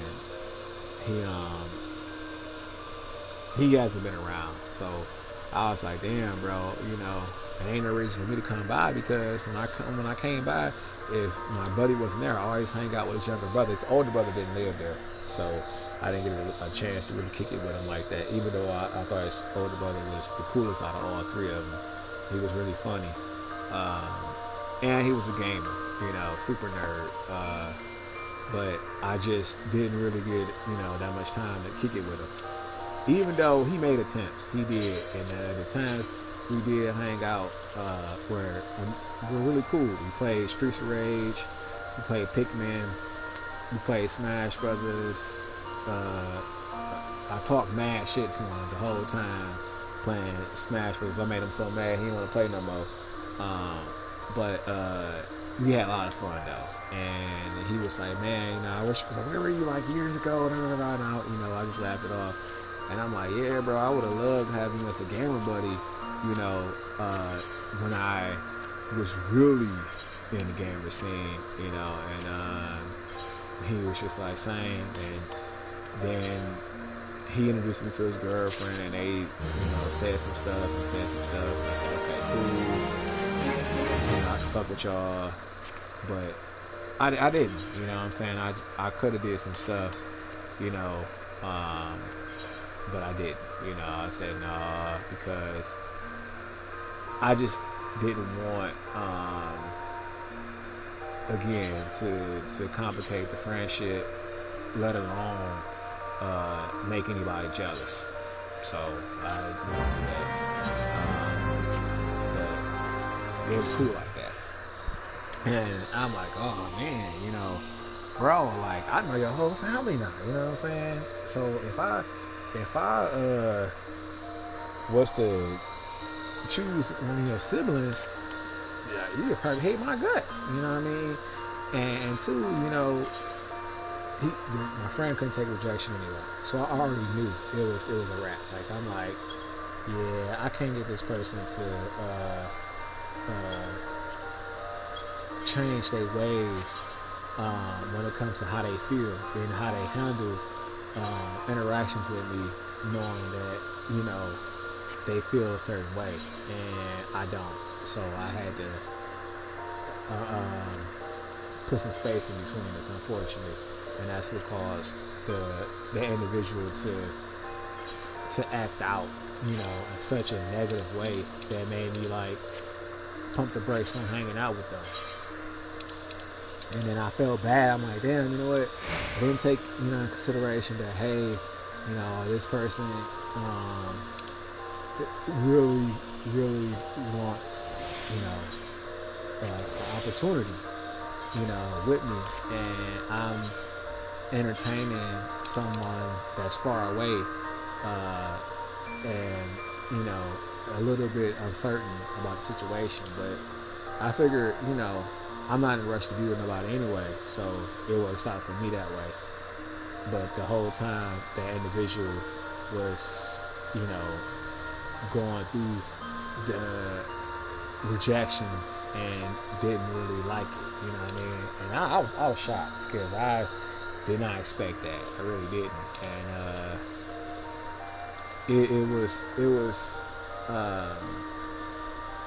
it felt good to know that, you know, that this person felt for me like that, but it felt fucked up that I couldn't reciprocate the feelings, you know what I'm saying? So when I thought about how I went off on a person about the Final Fantasy thing, I felt really bad, you know what I mean? And I'm like, damn, maybe I shouldn't have went that route, you know. Kind of lectured the person and said some things, you know, that maybe would have been or is unnecessary. So I just said, fuck it. I want to apologize and, you know, just make sure that we on good standing. Because, like I say, it's my bro. Like, I do care about the friend, and we had a lot of fun together, you know, like a whole lot. But, you know, it's just, I mishandled the situation. Like,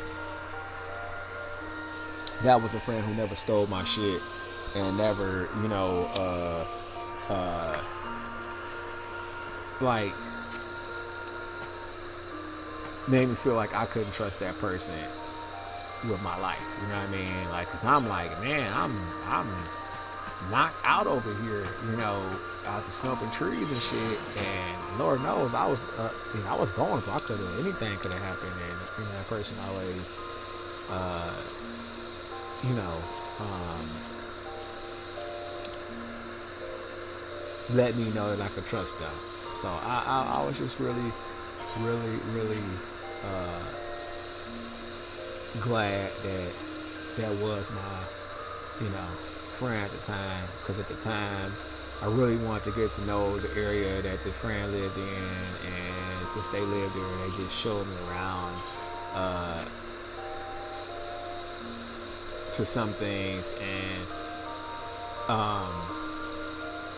you know, welcome me to the neighborhood. So it worked out, knowing that person for what was going on in my life, me not knowing that area, me wanting to get familiar with the area, and me you know, having to get the opportunity to live in that area. It was just a nice experience. So I, you know, I really appreciate it for that. But I just feel like, damn, bro, you know, just because a person doesn't reciprocate what you feel right away, or just, you know, that moment in time shouldn't. But I know how it feels, though. You know what I'm saying? I understand. Like, you know what I mean? It's hard to be around that person if you feel the same way and they don't feel the same way. It's kind of like a slap in the face. So I understand. But I was just like, damn, bro, I feel really bad because I nutted up on you. You know what I'm saying? And I didn't really take the time to think about, you know, how you doing in the military, what's going on, are you all right? And then I had the person I'm, you know, trying to build with who, you know, be trolling online sometimes.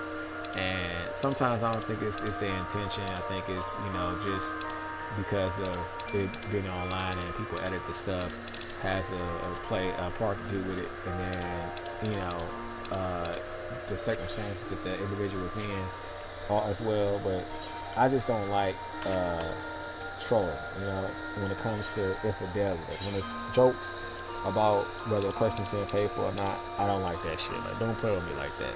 Nah, you could joke about anything else, you know what I mean? Like, you could joke about me having a big ass head. You could joke about, you know, you know,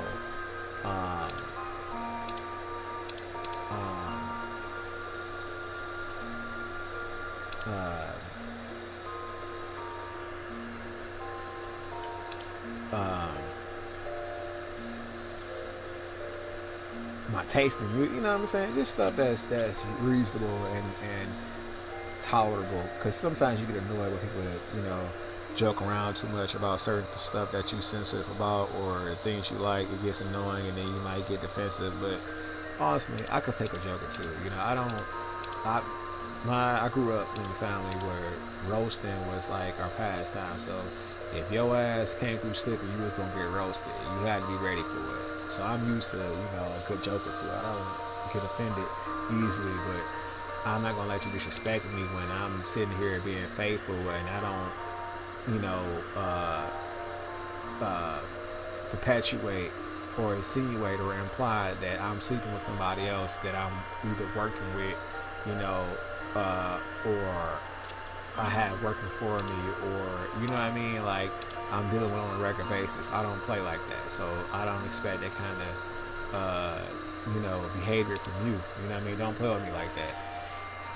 like, especially with the time that I, sacrifice as far as my attention and turn down other people. You know what I mean? Like, not saying that, they could be better or more than or less than. I'm not saying that. It's just the fact that another person wanted the opportunity. You know what I'm saying? They wanted the opportunity. They was there, like they wanted it. And then dealing with this individual who wants to play around, like, oh, I'm doing this and I'm doing that.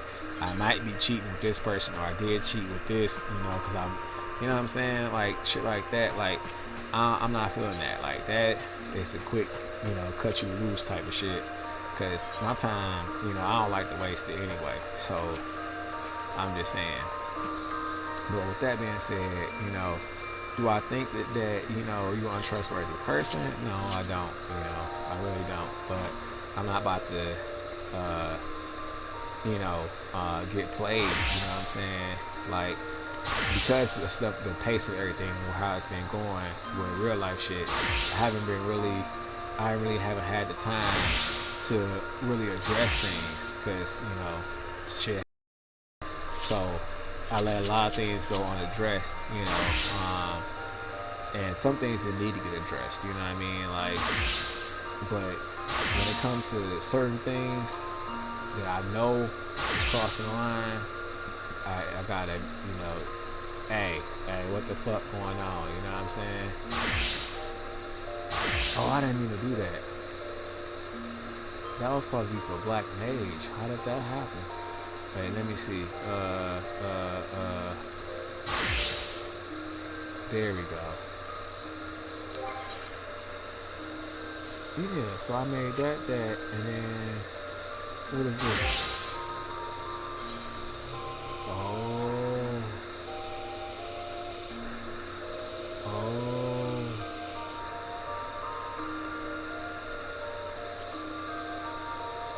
There we go.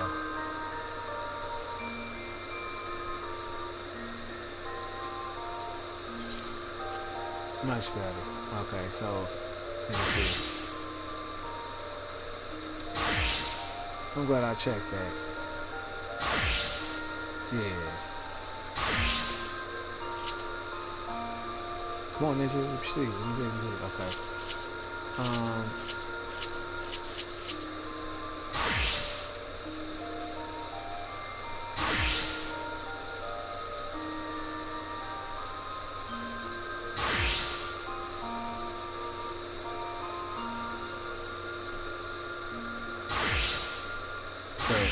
Yeah, and that bitter ex had got involved with my friendship too with this person, and I had to check him about that. Like, bro, like, that's one thing that some black people do that I don't like, but some black people do it too. Like, just because a person is the same skin color as you don't mean that they being honest with what they telling you. My ex went behind my back and was saying slick shit to my friend and one of his brothers, and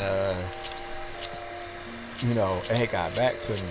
Like, one of the things my friend brother had tried to test me on was, I used to do massages, deep tissue, Swedish massages, and soft concentrics. Some people do other shit after massages. They give you a happy ending, blah blah blah blah blah.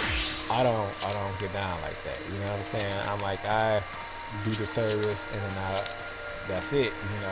Like, front, full body, front or back, and that's it. You know what I'm saying? No happy ending, no extra shit. And I made pretty good money off of that shit. But it was strictly professional. So that person tried to twist that image and make it seem like I'm doing, other stuff. And I'm like, bro, like, why would you play around with somebody's life like that? You know what I mean? Like, you trying to control other way people see me, and I don't appreciate that shit. Because you being bitter, and then you try to post online that you're so happy and that everything is going your way with the person you're dealing with. But I already know that's not true. You know what I'm saying? Because I was a witness to when your dumb ass put online that the person that you dealing with, you caught them in the shower with another person. So, you know what I'm saying? I'm like, you can fake the phone call you want to. I don't give a fuck about your business at all anyway. I wasn't snooping. I wasn't trying to, you know, like, literally this was a point in life where I was feeling bad, thinking that I was responsible for the person's behavior, you know what I'm saying? And you know, you can't control what a cheater does, you know what I'm saying? Like, a cheater is a cheater. You can't have you can't feel guilt or blame yourself for what they do to you, you know what I'm saying? Because I'm like, I know I never cheated. I know, you know, the things I did was, you know, to this person was out of love and concern, and you know what I'm saying? I know I only had the best intentions at you know, heart with this person. So I knew it wasn't me, and it took a long time for me to get out of that mindset. Like, maybe it was me, and then I realized it's just this cheating ass piece of shit person, because I dated other snowflakes, you know, that didn't do these kind of things. So, you know, I knew that it wasn't me, and it was this person's own choices that they made to be this kind of individual. So I said, okay, from here on out, I'm not going to rationalize fucked up behavior, you know, because you know how you want to be treated. It's just that simple. If you know how you want to be treated, you treat the person the same way, with respect and dignity, you know, if you love and care for them. Whether you're on bad terms or not, you still don't desecrate their image with lies and rumors and shit you made up.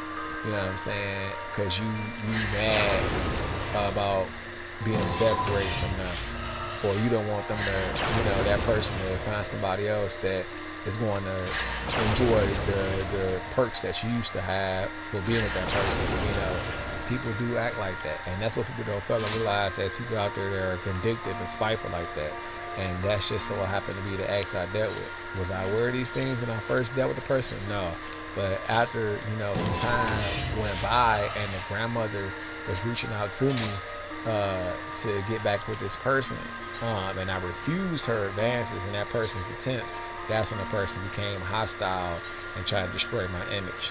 But I don't let that shit bother me, you know what I'm saying? Because, you know, in the end, you got to pay for your transgressions, and you know, that's on you, not me. Yeah, you caused some problems, but nothing that I couldn't survive, and nothing that I could get out of, you know what I mean?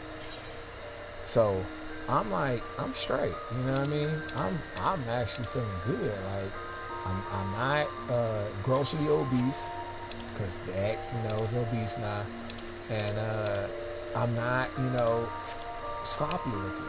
So I just have like a little stomach. I used to have a six-pack, and now it's just like a stomach, not a beer gut, not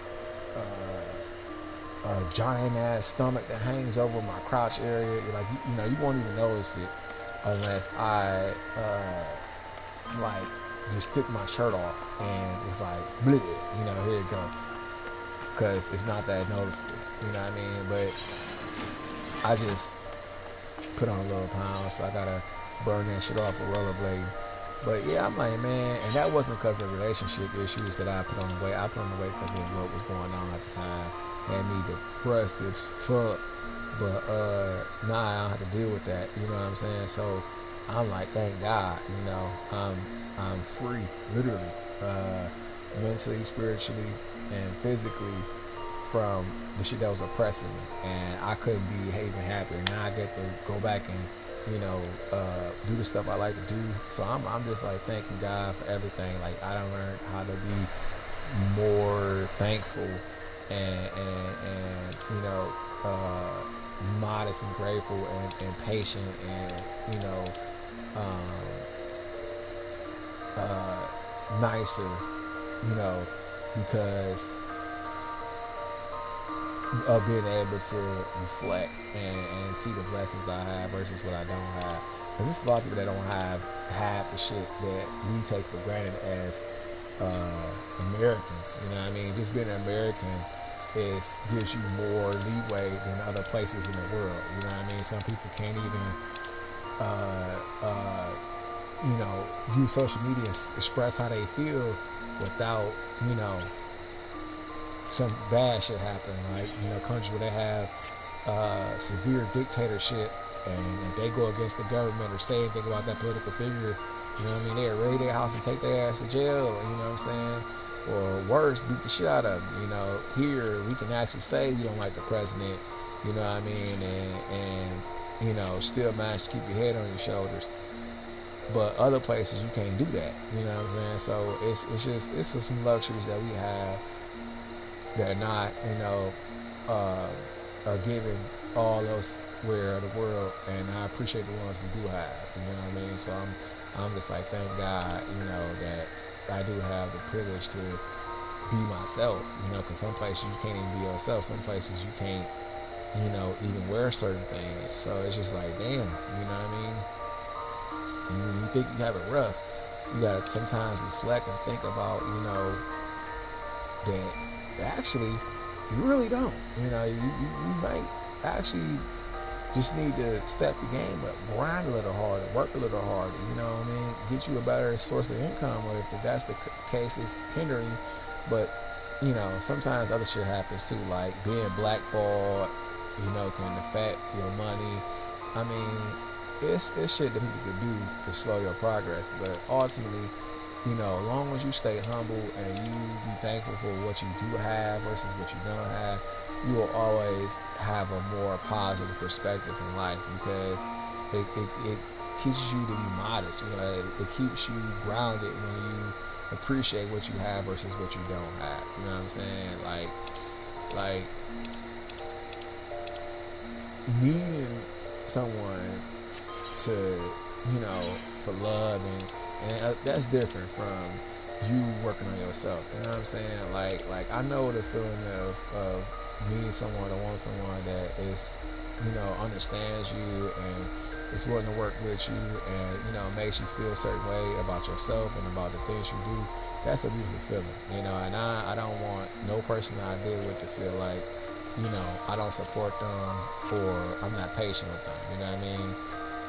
Because, you know, I don't want to get in the way of nobody hustle. Like, your money is your livelihood is important. You can't be with nobody if you can't take care of yourself.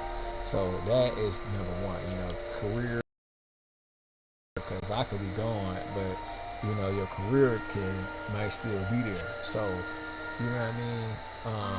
Well, you need to still be there, especially if that's how you living, if off of what you're doing. So I understand that. I'm not tripping when it comes to attention. Oh, you know, you work 60 hours a week. I need, you know, you to go in and sit that ass on me real quick, because it's, you know, I'm like, I'm not going to cry about it. I would just take the admission. You know what I'm saying? Like, if I know that you got 3 days off, you know what I'm saying, and I know we ain't spend no quality time together, then I'll just surprise you. You know, I'll be like, look, get in the car. You know what I'm saying? You drive off, go to somewhere nice, you know, maybe to the beach or something, have a little picnic, you know what I mean? And then I, you know, have like a little, you know what I'm saying, a little fun stuff like with me, you know what I mean? Like, if I'm trying to get some action, I got the, you know, stuff in the bag, you know what I mean? Like, hey, look, I got a towel and I got the stuff, you know, so I could just, you know what I mean, slide in, slide out real quick.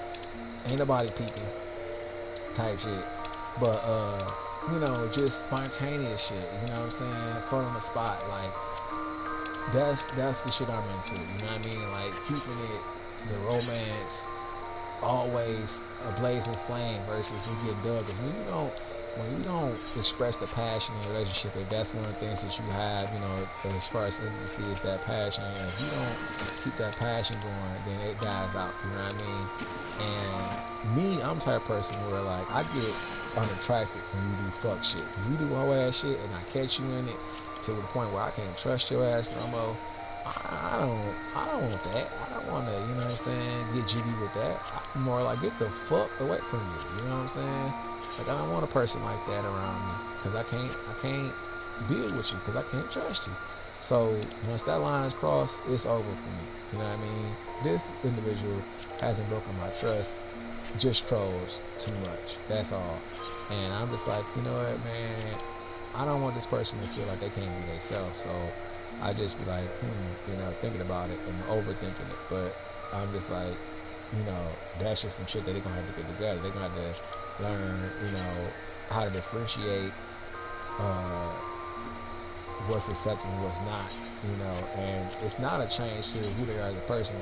It's just, you know, something that they neglected to do with other people because other people didn't, you know, really address it like that. Being afraid to, you know, lose them, or being afraid to check them about shit. Like, you can't be afraid to check a person if they doing shit that disrespects you, or you feel is not respecting, you know, who you are, especially if you're in a relationship with them. You know what I'm saying?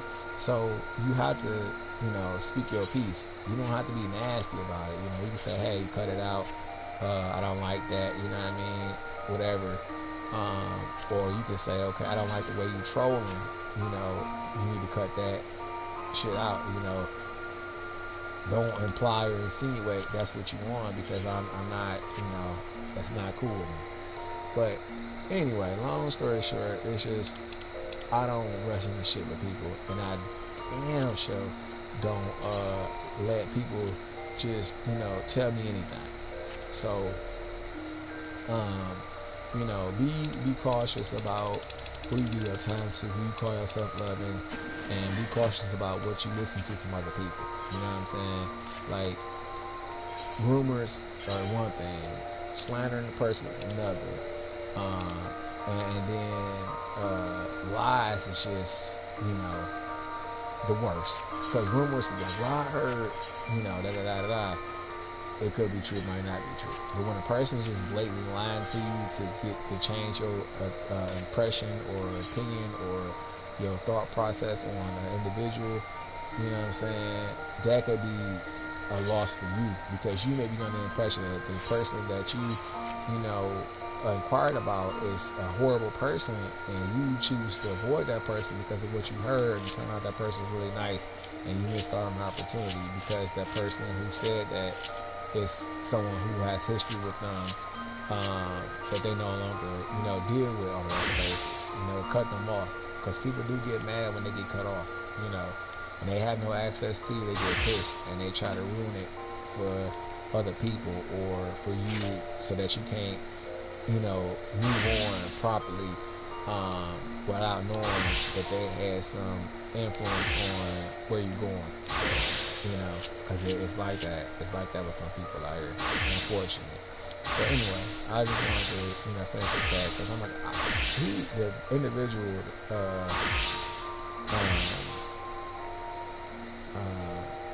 my friend I'm referring to, you know, so I don't know if you watching my videos. I know you subscribe, but I kind of felt bad, and I just want to let him know, like, hey, bro, you know, I'm not,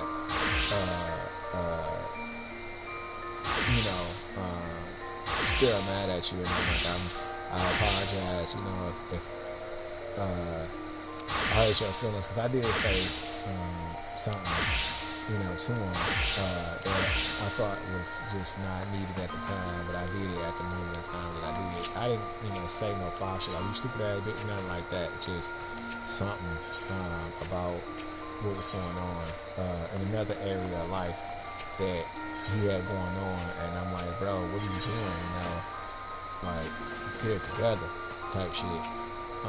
But he's, you know, didn't take it that way. He took it as me, like, being mean. So I'm like, man, bro, you know, for a person in the military, you sure are a softy at heart. But you know, he's still someone that I consider to be a good friend, and I'm like, I want him to be cool.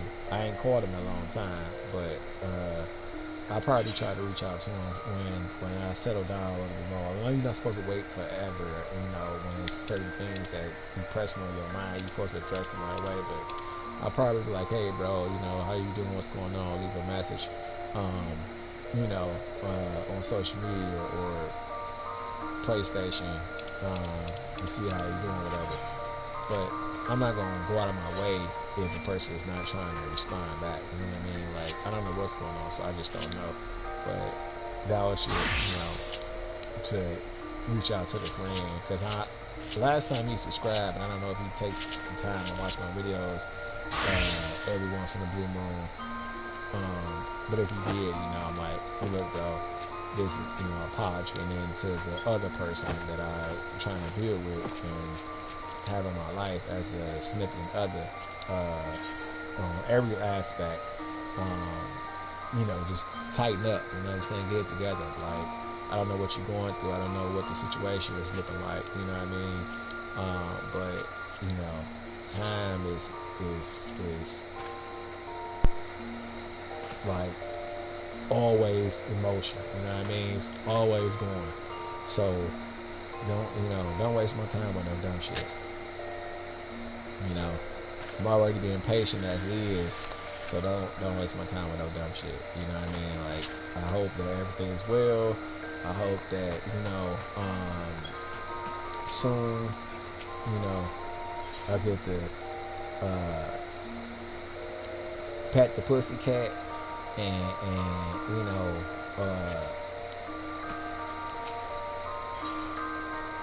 make it clap with no hands, but but get it together, you know, that's all I'm saying. Because I know that, you know, you're a good person, and I know that, you know, you mean well, and I believe it when you say, you know, you committed and that, you know, you for real about everything. I do believe that. I just don't like the troll, so cut that shit out. But anyway, with that being said, I'm about to call it a night. I'm about to watch a movie on my laptop and some anime because it's Monday. So Hell's Paradise 2 has a new episode, and I think Beauty has a new episode. I want to check them out and see what they're about, and then call it a night because I got other shit I gotta do. I gotta wake up early, shower. I gotta go get my tax paper together, see what's up with that, and then I might rollerblade tomorrow, depending on how I feel outside, for like a couple miles, just to get my body back in shape the way I, you know, was loving it. Like, not that I was inactive for a while, my endurance is just like, fuck, bro, you know what I mean? It's not where it used to be. So I want to get my endurance back and my tone and definition back. So I'm just gonna wait, you know, before I like start posting any face content, anything where my face is in it and shit. I'm just gonna wait until I get back to where I was, and then start, you know, including the face and all that stuff. Maybe in my videos, maybe not. Like, my face isn't fat, and my skin is smooth, my hair is pretty long. Like, sometimes, you know, I cut it, whatever, and the picture I have on my social media page, not my YouTube, that was, you know, my hair before I cut it. It was real long, especially if I got it flat iron. It was stupid long. But now that I cut it off and I grew it back, I think it's about the same length, or maybe a little longer than it was then, because I keep it braided up a lot, so I don't, you know, and if it's not braided, I keep it pulled back and put into bend two knots with a head scarf over my head. So, you know, a lot of people think I don't have hair. Some people be wanting to see if I have hair, so they'll, like, you know, they be checking me out and they pull their hat off to see if I'll pull my hat off to see if I got hair, and I'm like, bro, I'm not pulling my hat off. I got a full head of hair. Man, I'm good. You know what I'm saying? I don't feel like I put my do-rag back on, but yeah, I usually keep it braided up straight to the back, or I have individual twists, box twists sometimes, but most of the time it's straight to the back. So I keep it like braided up with a do-rag on top, you know, and in the summertime I take it off sometimes. Like, most of the time I had a do-rag on. Wintertime I have a do-rag and a hat on. Summertime I just had a do-rag on. Sometimes I don't. Most of the time I do, though, because it keeps my braids crispy, you know what I mean? And the hair is laying flat. But when I take the do-rag off, you get fuzz, and it just, you know, makes the braids look unpolished when you don't wear your do-rag enough. But anyway, I'm out. I just wanted to say, you know, something, and get off. But I'm out.